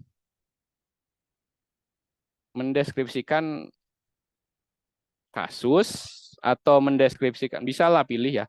Mendeskripsikan kasus atau mendeskripsikan hasil penelitian juga bisa ya. Atau kasus lah kalau mau, kayaknya lebih enak kasus. Yang kedua, mendeskripsikan perencanaan tindakan keperawatan. Nah, ini maksudnya Bapak pentingnya merekam itu. Karena kan kalau nggak merekam itu kan cepet ya orang ngomong itu. Nah, ini pelajaran aja buat nanti kalau penelitian kualitatif lagi rekam. Karena kecepatan menulis kita itu jauh lebih lambat dibandingkan kecepatan orang berpikir dan kecepatan orang berbicara gitu. Yang ketiga baru mendeskripsikan tadi tindakan kompres gitu, atau tindakan keperawatan komplementer kompres misalnya. Kalau cuma 2 misalnya mendeskripsikan kasus, yang keduanya mendeskripsikan tindakan. Nah, untuk diagnosanya itu menjawab tujuan yang mana? Kan nggak ada. Nah, dijawab dengan pertanyaan yang kedua atau tujuan yang kedua, yaitu mendeskripsikan perencanaan tindakan keperawatan. Itu ya. Nah, kalau bisa kan nanti mungkin kalau Bu Septinya masih agak berbeda pendapat ya dengan Bapak misalnya ya. Nanti kan Bapak kan pembimbing 1 ya, Rini ya. Nah, jadi ikutin aja dulu Bapak gitu. Karena nanti kalau misalnya nanti penentuannya nanti di ini aja di sidang gitu. Seperti apa. Kalau saran Bapak sih itu tadi, karena aneh aja. Ongkoh ditanyanya cuma mendeskripsikan tindakan, tapi kok dijawabnya macem-macem gitu. Kalau kamu ditanya misalnya, siapa nama kamu? Nama saya Rini, kan jawabnya itu aja kan. Nggak usah ngejelasin umur dan lain-lain gitu. Terkecuali tolong siapa nama kamu, umurnya berapa? Nah, baru jelasin dua-duanya gitu. Ketika kamu di rumusan masalah hanya menanyakan tindakan, kenapa jawabannya kok ke kasus juga? Kasusnya ini, diagnosanya ini. Jadi kan nggak nyambung antara pertanyaan dengan jawaban gitu. Karena bab 4 itu pada dasarnya adalah menjawab dari tujuan penelitian dan rumusan masalah penelitian gitu sih yang Bapak pahami. Cuma Bapak juga ya seringkali lupa, pembimbing juga seringkali lupa gitu, karena untuk kualitatif itu sesuatu yang baru lah. Untuk bagi kita tuh jarang lah membimbing kualitatif, juga jarang. Biasanya kuantitatif. Kalau kuantitatif tuh pasti masukan. Bapak pernah ujian berapa kali, pasti diberikan saran itu. Kamu harus konsisten antara rumusan masalah dengan hasil. Tujuan dan hasil itu harus konsisten, jangan sampai beda gitu. Begitu sih. Ada lagi pertanyaan dari Rini ataupun yang lainnya? Bapak izin bertanya lagi. Boleh. Jadi di rumusan masalah juga ditambahin kayak poin yang tadi tujuan Iya, penelitian. iya. Jadi rumusan masalah itu kan diturunkan ke tujuan. Tujuan itu diturunkan ke hasil. Gitu. Tujuan juga diturunkan ke bab 3 tentunya ya. Tapi diturunkan juga ke salah satunya ke hasil atau bab 4 gitu. Jadi istilahnya mekanismenya sistematikanya rumusan masalah dulu. Rumusan masalahnya ada 3 sehingga tujuannya 3 dan hasilnya juga ada 3 sub pokok bahasan di sana, yaitu terkait dengan kasusnya, terkait perencanaan. Sebenarnya lebih dari 3 juga bisa. Misalnya bagaimanakah diagnosis keperawatannya, bagaimanakah tujuan keperawatannya bisa, tapi rasanya terlalu banyak lah, 3 aja cukup digabungkan gitu antara satu dengan yang lainnya. Tapi itu mungkin bisa diperhalus lagi ya, bahasa Bapak mungkin masih belum halus, bisa jadi nanti diperhalus. Tapi kalau Bapak itu udah pasti itu nggak bisa kalau misalnya cuma bagaimanakah tindakan saja, karena tidak akan bisa menjawab. Jawabannya itu akan lebih banyak dibandingkan apa yang menjadi pertanyaannya. Seperti siapa nama kamu? Rini. Ya udah Rini aja, jangan ngejelasin umur, alamat, nggak usah. Nah, kalau bagaimanakah tindakan aja ya udah jelasin tentang tindakannya aja, nggak usah ngejelasin kasusnya gitu lah istilahnya. Itu sebenarnya penting tapi nggak penting, cuma ya agar tidak melebar atau juga tidak terlalu sempit gitu. Kalau misalnya menjelaskan tentang tindakan aja kan terlalu sempit misalnya. Tapi juga jangan sampai juga menjelaskan, misalnya kamu menjelaskan tentang di situ tujuannya 3, tapi kamu jelasin juga terkait dengan yang lain. Nah, itu juga terlalu melebar, juga jangan gitu. Jadi itu untuk membatasi nanti hasil pembahasannya tidak terlalu luas, tapi juga tidak terlalu sempit. Sesuai saja dengan tujuan pada di bab 1 gitu. Ada lagi pertanyaan? Bapak izin bertanya lagi. Ya, boleh. Baiknya dideskripsikan cuma satu poin tadi, apa dibikin poin ke bawah 3 gitu, Pak? Baiknya gimana? Di mana? Di bab berapa? Yang bagian rumusan sama tadi tujuan. Baiknya dibikin deskripsi kayak gini, kayak awal, atau dibikin poin ke bawah, misalkan poin 1 Oh, mendeskripsi. di ini aja di 1, 2, 3. Nah, rumusan masalahnya adalah ini. Tujuannya adalah ini. Jadi dikasih poin 1 titik atau 1 kurung, 2 kurung, 3 kurung gitu. Ya, jadi coba lihat aja di penelitian-penelitian yang sebelumnya yang udah ada ya, biasanya di poin-poin sih gitu ya. Atau biasanya sih pakai 1 kurung ya, jangan 1 titik ya. Kalau 1 titik takutnya ketukar sama subbab di atas. Ya, 1 kurung 1 aja biasanya ya. Maka rumusan masalah pada penelitian ini adalah 1 titik bagaimanakah kasus atau bagaimanakah hasil pengkajian dari kasus penderita osteoartritis dan sebagainya. Ada pertanyaan lagi dari semuanya? Makasih, Bapak. Ya.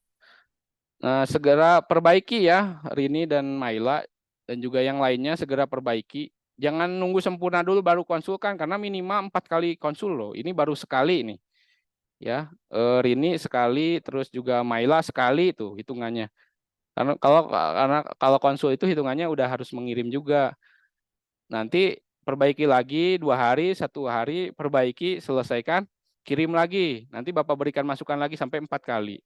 Itu syaratnya seperti itu. Sidang baca aja di buku panduan gitu. Jadi walaupun sudah bagus, tapi kalau belum 4 kali sidang kan jadi nantinya belum bisa ACC gitu. Ada lagi pertanyaan dari Maila ataupun yang lainnya?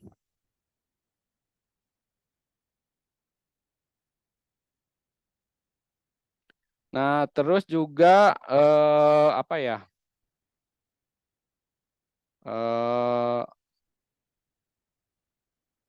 Rini juga itunya daftar pustakanya ya, perbaiki ya. Nah, coba Bapak share punyanya ini ya. Sekarang ke ini dulu ya. Sekarang ke punyanya Maila tadi.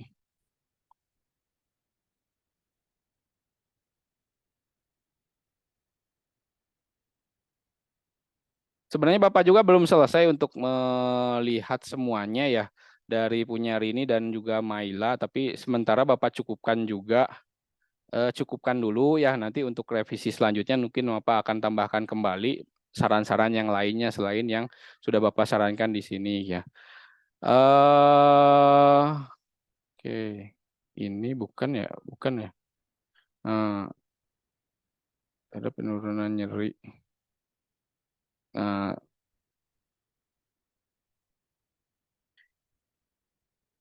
Nah, untuk Maila juga sama ya. Di rumusan masalahnya Bapak sarankan jangan cuma satu ya. Nah, udah ini ya, udah dua tuh. Udah dua, tapi menurut Bapak perlu ada lagi selain dua ini. Jadi jangan gini di ini aja, di poin aja adalah gitu. Satu gini, gitu ya. Gitu. Jadi jangan ini ya. Gitu. Di poin aja. Nggak usah pakai kalimat tanda kutip juga nggak apa-apa gitu ya.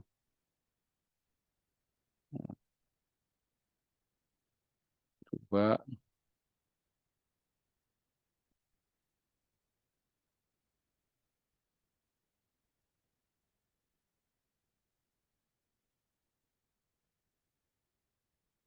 nah,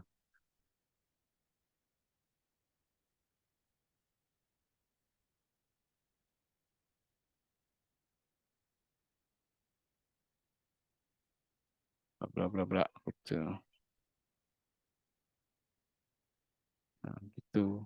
Jadi ini untuk mengakomodir hasil pengkajian, ini untuk mengakomodir diagnosa dan juga perencanaan tujuan dan perencanaan tindakan ya. Kalau yang ini untuk mengakomodir implementasi dan evaluasi dari tindakan khususnya yang spesifik terkait dengan air kelapa hijau gitu dan juga lainnya gitu ya. Terus khususnya kalau mau fokus ke kelapa hijau berarti ke kelapa hijau aja misalnya ya. Terus tujuan penelitiannya juga nanti ya disesuaikan nih. Ya ini masih ada satu ya kasus untuk mengevaluasi tindakan. Nah, udah dua ya. Bukan mengevaluasi, mungkin lebih ke arah mendeskripsikan ya. Mendeskripsikan atau kalau Bapak sendiri sebenarnya lebih setuju dengan bahasa mengeksplorasi sebenarnya. Mengeksplorasi. Bapak lebih setuju dengan bahasa ini sebenarnya. Itu ya. Ini mengeksplorasi kasus. Terus yang kedua mengeksplorasi di poin-poin aja, jadi jangan ini. Nah, gitu. Jadi 3 poin sesuai dengan ini.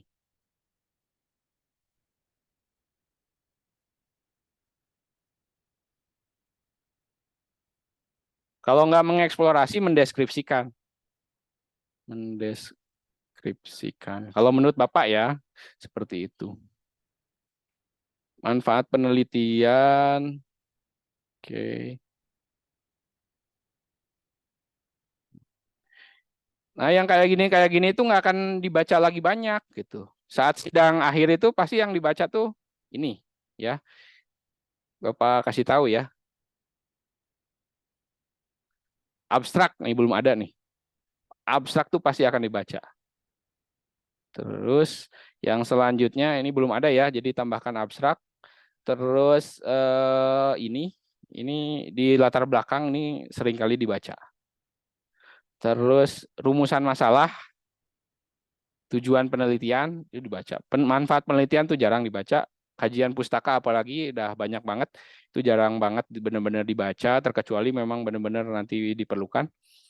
Terus ke bab 3 itu juga dibaca mungkin ya, tapi di bagian-bagian khususnya. Nah, sama di sini juga tadi masukannya sama ya. Untuk yang Maila juga ya.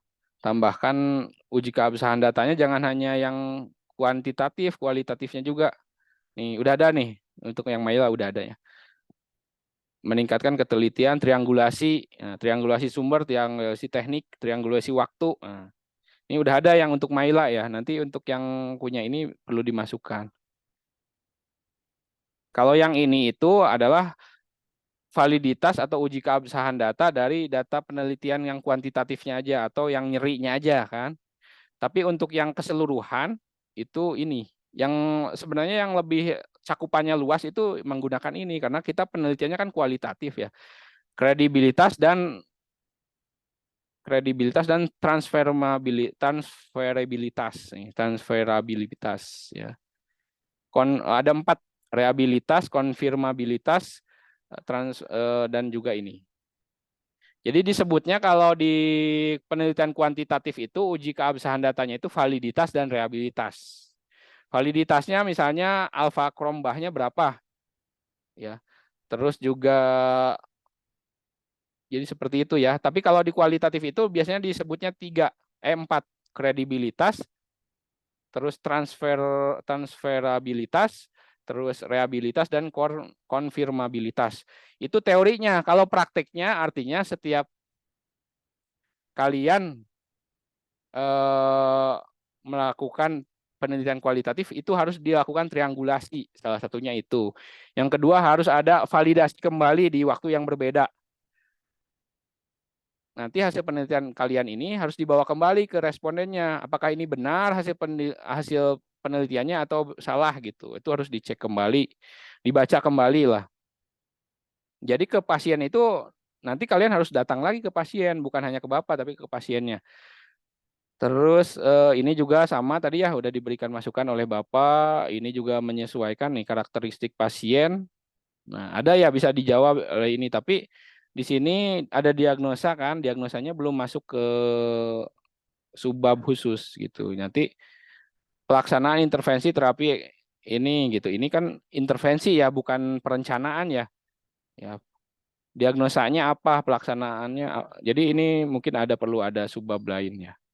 Gitu. Terus pelaksanaan ini nggak usah lah, pra intervensi ini masuknya ke ini masuknya di bab 3 ya.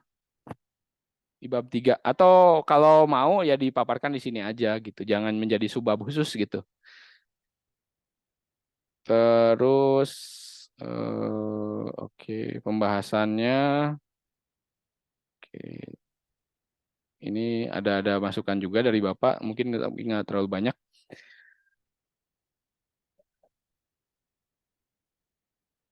Oke, nah nanti dibaca aja, bisa dibaca ya. Nah ini juga saran itu bisa dipisah-pisah juga. Tadi Rini udah bagus tuh dipisah-pisah. Nah, jadi sasarannya siapa? Sarannya itu, sarannya untuk misalnya penderitanya, perawatnya, lalu juga peneliti selanjutnya gitu. Jadi bisa beda-beda ya. Tentunya kalau sasarannya beda, rekomendasinya juga bisa beda-beda. Oh iya, satu lagi. Jangan lupa ya di bab 4 ini ada keterbatasan penelitian. Karena Bapak lihat di panduan itu ada keterbatasan penelitian. Jadi 4.1 itu hasil, 4.2 itu pembahasan, 4.3 itu keterbatasan penelitian. Gitu. Keterbatasan penelitian. Nanti bisa baca-baca lagi apa itu keterbatasan penelitian, apa yang kalian bisa paparkan di sana. Gitu. Penelitian kualitatif itu sebenarnya punya keterbatasan. Nah, paparkan aja di situ. Penelitian kualitatif yang kami lakukan ini tidak bisa digeneralisir sebagaimana teori lah. Kalian paparkan di situ, terus juga termasuk juga pengambilan datanya, misalnya keterbatasannya apa yang kalian hadapi di sana. Nah, ini daftar pustakanya, ini belum Times New Roman ya, harus Times New Roman. Terus, nah ini contohnya nih ya, ini juga nih kurang sempurna ya, tapi memang kadang-kadang memang susahnya itu juga datanya juga kurang bagus ya kadang-kadang. Jadi nggak ada nomor halamannya, kan bingung. Jadi kita nggak bisa mencantumkan halaman. Memang ada keterbatasan seperti itu. Kalau memang seperti itu nggak usah berarti ya. Ya terus ada doinya nih, ya. +1 14.7, tapi ini halamannya nih nggak ada nih. Ini juga salah nih, kurang tepat ya. Ya. Jadi memang dari sumbernya juga memang kadang-kadang sulit, itu yang menjadi keterbatasannya. Nah, yang bagus tuh ini misalnya contohnya. Ya, ada volume, ada nomor, ada halaman, halaman awal sampai halaman akhir. Ya, yang ini juga nggak ada ya, berarti sama, masih perlu perbaikan. Tapi kalau memang susah lah, itu bukan menjadi prioritas lah ya. Tapi jangan terlalu salah teuing, nanti takutnya sama penguji dan pembimbing yang lain dicek lebih detail gitu. Jangan terlalu salah. Kalau bisa sih masukin aja doi-nya, agar kalau punya keterbatasan ini halamannya nggak ada doi, jadi agak ketutup lah kesalahan kalian. Karena memang kadang-kadang kalau meskipun pakai Mendeley ya seringkali jadi error gitu, tetap nggak bisa gitu. Atau misalnya ada artikel, kalian download artikelnya nggak ada halamannya, halaman berapa, ini kan bingung kita mau mencantumkan halaman berapa gitu. Gitu, oke. Nah, ada pertanyaan dari semuanya? Bapak izin bertanya, Boleh, boleh, Maila. untuk di tujuannya, kalau tidak salah itu kan Bapak menyarankan mendeskripsikan atau mengeksplorasi, Heeh. tapi tujuan dari penelitian ini kita kan mengevaluasi atau menilai gitu dari pengaruh terapi air kelapa. Jadi itu bagusnya lebih baik pakai yang mengevaluasi atau mendeskripsikan ya Pak. Terima kasih Pak. Ya, oke. Nah, itu juga menyesuaikan dengan ini sih pertanyaan penelitiannya. Kalau bagaimanakah, ya kalau Bapak itu penganut, Bapak itu kan punya guru juga ya, punya guru. Nah, guru Bapak itu menganut bahwa untuk penelitian kualitatif itu sebenarnya tujuannya itu mengeksplorasi sebenarnya. Kalau Bapak itu paling cocok tuh mengeksplorasi, karena kalau namanya kualitatif itu kan dia mengeksplorasi bukan hanya satu variabel, tapi semua variabel kita eksplor gitu. Makanya bunyi katanya itu bagaimanakah. Kalau kita misalnya mengisi soal esai, bagaimanakah? Oh, pasti jawabannya panjang lebar kan. Bisa 10 halaman, bisa 10 baris kita jawab soal tersebut gitu. Ya. Jadi kalau menurut Bapak ya, kalau versi Bapak ya, yang paling Bapak ikutin karena juga mengikuti dari guru Bapak gitu ya, itu rumusan masalah untuk kualitatif itu adalah bagaimanakah. Bagaimanakah kasus, bagaimanakah perencanaan, dan bagaimanakah tindakan. Itu untuk rumusan masalahnya. Untuk tujuannya mengeksplorasi kasus, mengeksplorasi perencanaan tindakan keperawatan, yang ketiga adalah mengeksplorasi tindakan keperawatan. Jadi mengeksplorasi gitu. Kalau menurut Bapak, tapi berbagai macam versi Bapak juga pernah baca ya, bisa juga dituliskan bukan mengeksplorasi. Misalnya untuk yang pertama mendeskripsikan kasus ya boleh ya. Yang kedua itu misalnya mendeskripsikan diagnosa keperawatan. Yang ketiga misalnya mengevaluasi tindakan keperawatan yang dilakukan, bisa aja sih ya.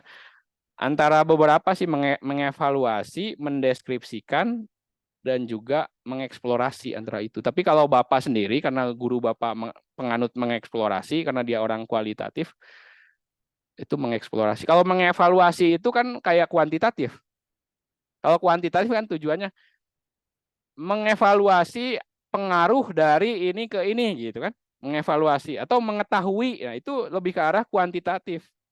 Mengetahui atau mengetahui efektivitas, mengevaluasi efektivitas itu lebih ke arah kuantitatif. Tapi kalau mengeksplorasi kan itu mengeksplorasi, nggak ada penelitian kuantitatif yang tujuannya itu mengeksplorasi, nggak ada. Cari aja. Kalau memang ada, tanya beritahu Bapak, nggak ada penelitian kuantitatif itu tujuannya mengeksplorasi. Karena mengeksplorasi itu adalah kelebihan dari penelitian kualitatif. Karena dia mengeksplor. Mengeksplor itu artinya apa? Berusaha mengetahui sesuatu dengan melihat dari berbagai macam sudut pandang. Dari variabel bukan hanya fokus pada satu variabel. Gitu. Kelebihan penelitian kualitatif itu apa? Variabelnya banyak yang kita teliti. Itu kelebihannya. Kelemahannya apa? Respondennya sedikit, cuma 2. Gitu.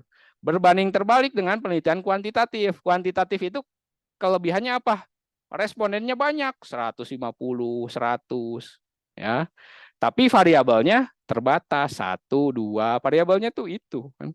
Jadi masing-masing punya kelebihan kekurangan gitu. Nah, oleh karena itu, apa namanya?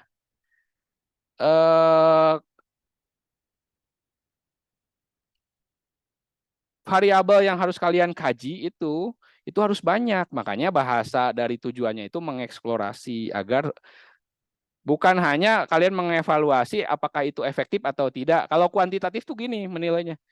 Misalnya kalian terkait dengan nyeri ya. Apakah mengevaluasi apakah tindakan kompres hangat pada pasien osteoartritis itu efektif dalam menurunkan nyeri. Itu kan mengevaluasi ya. Ya, nanti kalian di hasil itu menjahas seperti ini. Bahwa setelah dilakukan tindakan ternyata hasil evaluasinya menunjukkan bahwa tindakan kompres hangat itu efektif.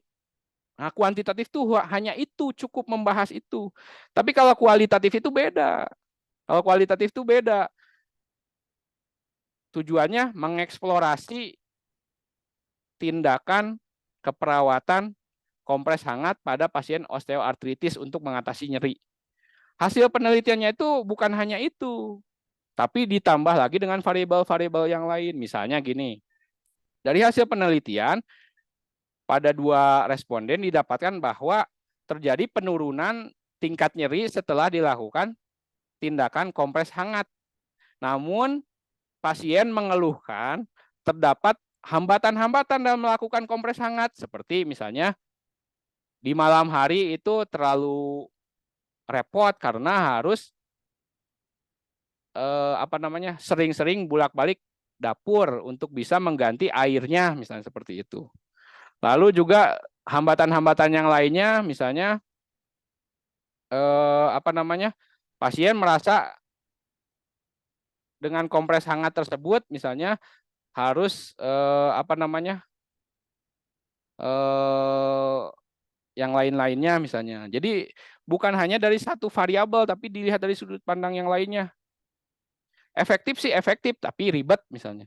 Efektif sih efektif, tapi ternyata alatnya terbatas yang ada di rumah misalnya seperti itu. Jadi banyak hal, bukan hanya efektif atau tidak misalnya. Jadi dari hasil penelitian juga tergambar bahwa misalnya dari 2 pasien yang diberikan kompres hangat tersebut merasa lebih efektif dengan metode yang lain kompres hangatnya, misalnya dengan botol. Sementara yang kita lakukan dengan misalnya dengan handuk misalnya. Jadi kan itu ada variabel yang lain yang kita ungkap gitu, bukan hanya efektif atau tidak. Itu namanya mengeksplorasi ya. Beda kalau mengevaluasi. Kalau mengevaluasi ya itu mungkin lebih lebih cuma satu gitu. Tapi kalaupun mengevaluasi sebenarnya mengevaluasi itu bisa kualitatif juga sih kalau menurut Bapak. Jadi antara 2 lah. Asal jangan mengetahui. Kalau mengetahui itu kayaknya terlalu terlalu kuantitatif gitu. Kalau mengeksplorasi itu lebih, kalau Bapak sendiri sih lebih suka mengeksplorasi karena bisa menggambarkan keseluruhan gitu. Jadi kalau misalnya kalian melakukan penelitian ini, tapi hanya hanya mengetahui variabel cuma satu, ya itu sayang gitu karena kalian kan penelitiannya kualitatif.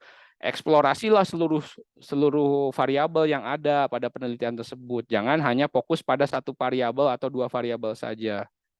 Gitu karena jadi nanti ya penelitian kualitatifnya kelebihannya jadi nggak ada. Kenapa? Karena kalian terlalu fokus pada mengeksplorasi satu variabel atau 2 variabel saja. Gitu. Variabel nyeri saja misalnya. Tapi variabel bisa dilakukan atau tidak, variabel ada yang lebih bagus atau tidak dari tindakan ini. Nah, variabel itu harus dieksplorasi agar didapatkan simpulan yang lebih bagus dibandingkan simpulan ketika kita tidak mengeksplorasi semuanya gitu. Misalnya kita tanyakan kembali, Bapak, Ibu sudah saya kompres, bagaimana rasanya? Apakah nyaman atau enggak? Iya, terjadi penurunan sih. Tapi dibandingkan tindakan yang saya sering lakukan, misalnya dengan mengompresnya dengan air rebusan air hangat rebusan daun sereh misalnya itu lebih enak lagi misalnya. Nah, itu kan bisa mengeksplorasi lebih jauh dibandingkan hanya tingkat nyerinya apa berkurang atau tidak, tapi juga terkait aromaterapinya ataupun lainnya gitu. Ada pertanyaan lain? Bapak, terima kasih. Ya, jadi Bapak dapat simpulkan kalau mengevaluasi boleh, tapi kalau Bapak sendiri ya itu penganut mengeksplorasi. Penganut kata mengeksplorasi untuk kualitatif ya. Tapi kalau mengevaluasi masih bisa lah di ini. Mendeskripsikan juga masih bisa karena Bapak juga ya melihat juga dari ahli-ahli yang lain banyak juga yang mendeskripsikan, mengeksplorasi dan juga tadi mengevaluasi ya bisa juga 3. Atau satu lagi itu apa ya Bapak sedikit lupa ya. Ada yang lainnya kata yang lainnya. Tapi jangan mengetahui, kalau mengetahui itu lebih ke arah kuantitatif. Kalau rumusan masalah pada kuantitatif itu gini, misalnya terkait kompres saja. Apakah kompres hangat itu efektif terhadap penurunan nyeri? Ya, pasti itu. Apakah biasanya? Kata-katanya itu apakah? Kalimat tanyanya itu kalau kualitatif itu kebanyakan tuh bagaimanakah? Atau jelaskan atau bagaimanakah gitu kan itu apakah itu pertanyaannya pasti ini. Siapakah nama kamu? Nama saya Tirta. Cuma singkat. Bagaimanakah kasus yang kamu tangani, Tirta? Oh, pasti jawabannya panjang. Kasus yang saya tangani adalah pasien ini usianya segini. Bagaimanakah tuh? Panjang. Variabelnya banyak banget gitu. Bukan hanya nama, tapi juga ada jenis kelamin, alamat, lain-lain. Itu teh variabel semua. Suhu tubuh, segala macam itu variabel semua. Gitu. Kalau kuantitatif itu, apakah tekanan darah dari pasien Anda, tekanan darahnya adalah 140/90 gitu. Dari 140 140 orang yang diteliti dalam penelitian saya bahwa mayoritas itu tekanan darahnya adalah tinggi misalnya. Jadi kayak gitu jadi fokus satu variabel dari setiap responden tersebut. Tidak ke fokus ke yang lainnya gitu. Itu kalau kuantitatif. Kalau kualitatif kebalikannya. Ada mixed method itu dua-duanya. Ada kualitatifnya, ada kuantitatifnya, menggabungkan kelebihan-kelebihan kuantitatif dan menggabungkan penelitian-penelitian kelebihan-kelebihan dari kualitatif gitu. Itu ya. Kalau sekarang itu yang lagi ngetren itu adalah mixed method. Mixed method. Tapi kalau kalian mah ya D3 belum lah mixed method. Kualitatif juga sebenarnya udah terlalu susah sebenarnya.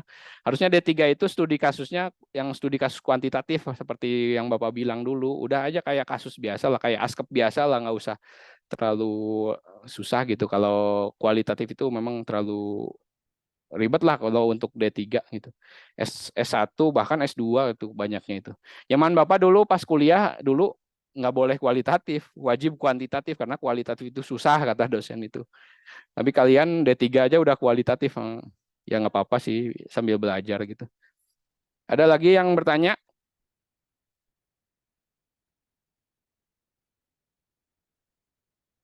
Jadi Bapak simpulkan ya untuk bimbingan hari ini, baik itu yang sudah memasukkan proposal draftnya ataupun belum, minimal 4 kali bimbingan. Jadi yang 4 kali bimbingan itu bukannya bimbingan seperti ini ya, tapi mengirimkan proposalnya, draftnya. Untuk Maila dan Rini udah 1 kali itu. Nanti Salsabila ditunggu secepatnya. Kirimkan aja dulu, jangan bagus-bagus biar Bapak berikan masukan lah. Setidaknya sedikit gitu ya, biar ada administratifnya terpenuhi. Nanti kalau udah itu, nanti Bapak akan berikan masukan, kalian perbaiki, langsung kirimkan lagi 2 hari maksimal tuh kirimkan lagi agar jadi bisa 4. 4 kali 2 udah 8 hari tuh. Ya, kalau 1 hari lebih bagus lagi. Jadi 4 kali satu hari berarti kalian 4 hari udah nanti sidang gitu. Ya, bisa lebih cepat gitu. Tapi kalau 5 hari, 4 kali 5 hari, 20 hari, nah, keburu nanti harus bayar lagi kan? Nggak mau kan bayar lagi. Nah, jadi ini adalah teknisnya sih. Sebenarnya non teknisnya juga Bapak perlu paparkan ya. Yang paling menjadi masalah itu sebenarnya malas. Jadi jangan malas ya. Jangan malas, kalian bisa baca-baca bagaimana cara mengontrol malas. Sambil dengerin musik misalnya. Ada orang itu yang harus sambil dengerin musik. Kayak Bapak misalnya sambil dengerin musik biar nggak malas. Terus juga sambil dengerin almat surat atau ayat-ayat Quran gitu. Itu bisa dengan terapi musik gitu. Karena itu namanya itu terapi membungkus kesenangan, hal yang tidak menyenangkan dengan hal yang menyenangkan. Itu ada teorinya. Jadi supaya saat kita mengerjakan sesuatu yang tidak menyenangkan, karena kan hal yang baru ya pasti tidak menyenangkan ya, maka kita harus membungkus hal yang tidak menyenangkan itu dengan sesuatu yang menyenangkan, misalnya dengerin musik, atau berkumpul sama teman. Ada mahasiswa itu yang kalau ngerjain sendiri mah nggak bisa, harus berkumpul sama teman-teman, ngumpul, ngerjain bareng, nah ada yang seperti itu. Lalu juga ada teori juga bahwa kalian harus fokus pada tujuan. Ya, supaya tidak malas itu fokus pada tujuan. Gitu. Jangan fokus kepada tantangan. Aduh, susah nih. Jangan fokus ke susahnya. Aduh, ribet nih harus ngedit ini, harus itu. Jangan, tapi ingatkan tujuan kalian. Tujuan kalian ingin lulus, nggak mau bayar lagi gitu. Ingat kalian, bayangkan kalian ketika udah wisuda, lulus tepat waktu. Bayangkan juga saat kalian terlambat mengerjakan, akhirnya harus bayar lagi 6 juta, 7 juta, kan sayang lah. Pikirkan itu biar kalian semangat kembali. Jangan mikirin susahnya, tapi mikirin tujuan kalian. Bayangkan orang tua kalian tuh senang melihat kalian wisuda dan lain-lain, biar kalian semangat gitu. Ya, tentunya selain itu juga ada banyak cara yang lain ya, secara kognitif ataupun coping yang lain. Instrumental aja kerjain, jangan stres itu jangan dibawa stres, tapi dikerjain aja. Gitu, ditulis aja, dilakukan aja. Gitu. Nah, dan juga cari support system kalau lagi stres. Jangan ini sendiri, diobrolkan, main sama temannya, minta juga bahan, minta juga apa dibantuin gitu, nggak apa-apa, nggak masalah gitu ya. Ada lagi, jadi pikirkan teknis dan non teknis. Non teknisnya juga harus mendukung karena kita tahu teknisnya kita harus membuat ini, tapi kitanya malas mengerjakannya, nggak mau mengerjakan, jadinya nggak maju gitu ya. Semuanya harus kita pikirkan, bukan hanya pengetahuan kita, tapi juga kemauan kita juga harus kita kembalikan menjadi sesuai dengan tujuan kita untuk bisa lulus tepat waktu. Ingat ya, nanti kalau terlambat, nanti kalian bisa harus bayar lagi di semester depan. Nggak mau kan? Wisudanya juga terlambat, UKOM-nya juga terlambat, ngolor semua.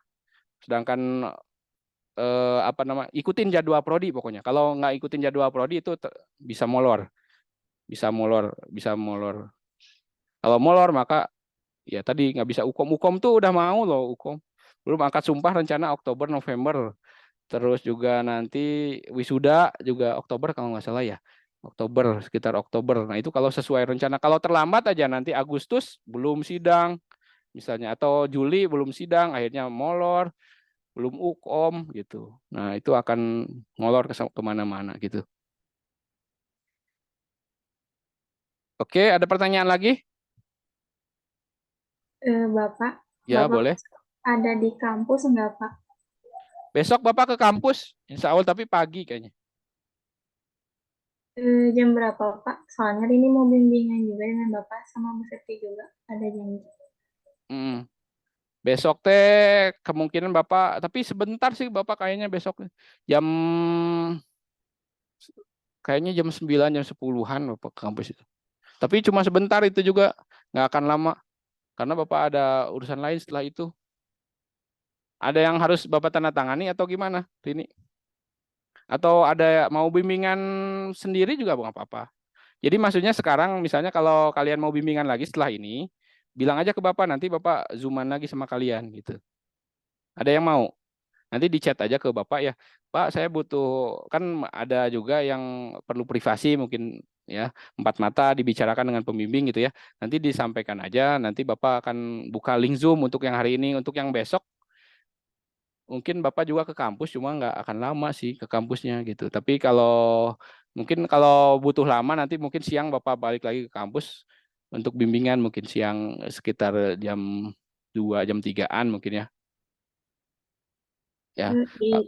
Iya, Bapak mau ngusulin yang revisian gitu, Pak. Oke. Berarti udah ini aja tuh kalau gitu.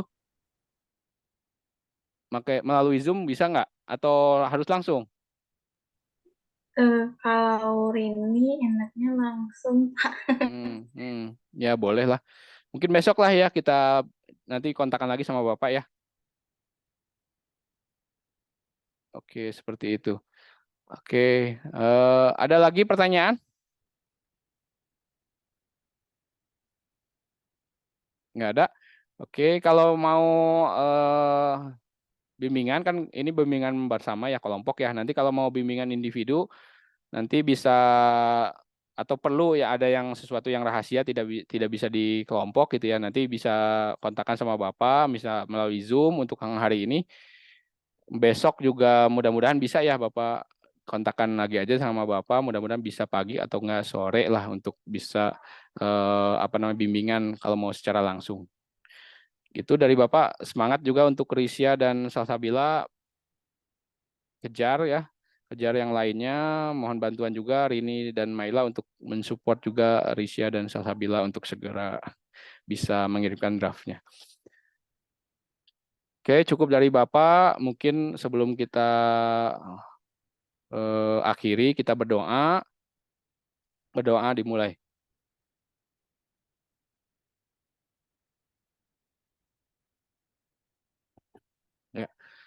Ya, semoga urusan kita semuanya lancar, kalian lulus tepat waktu, bisa menyelesaikan segera, lalu juga diberikan kekuatan, dijauhkan dari sifat-sifat malas dan juga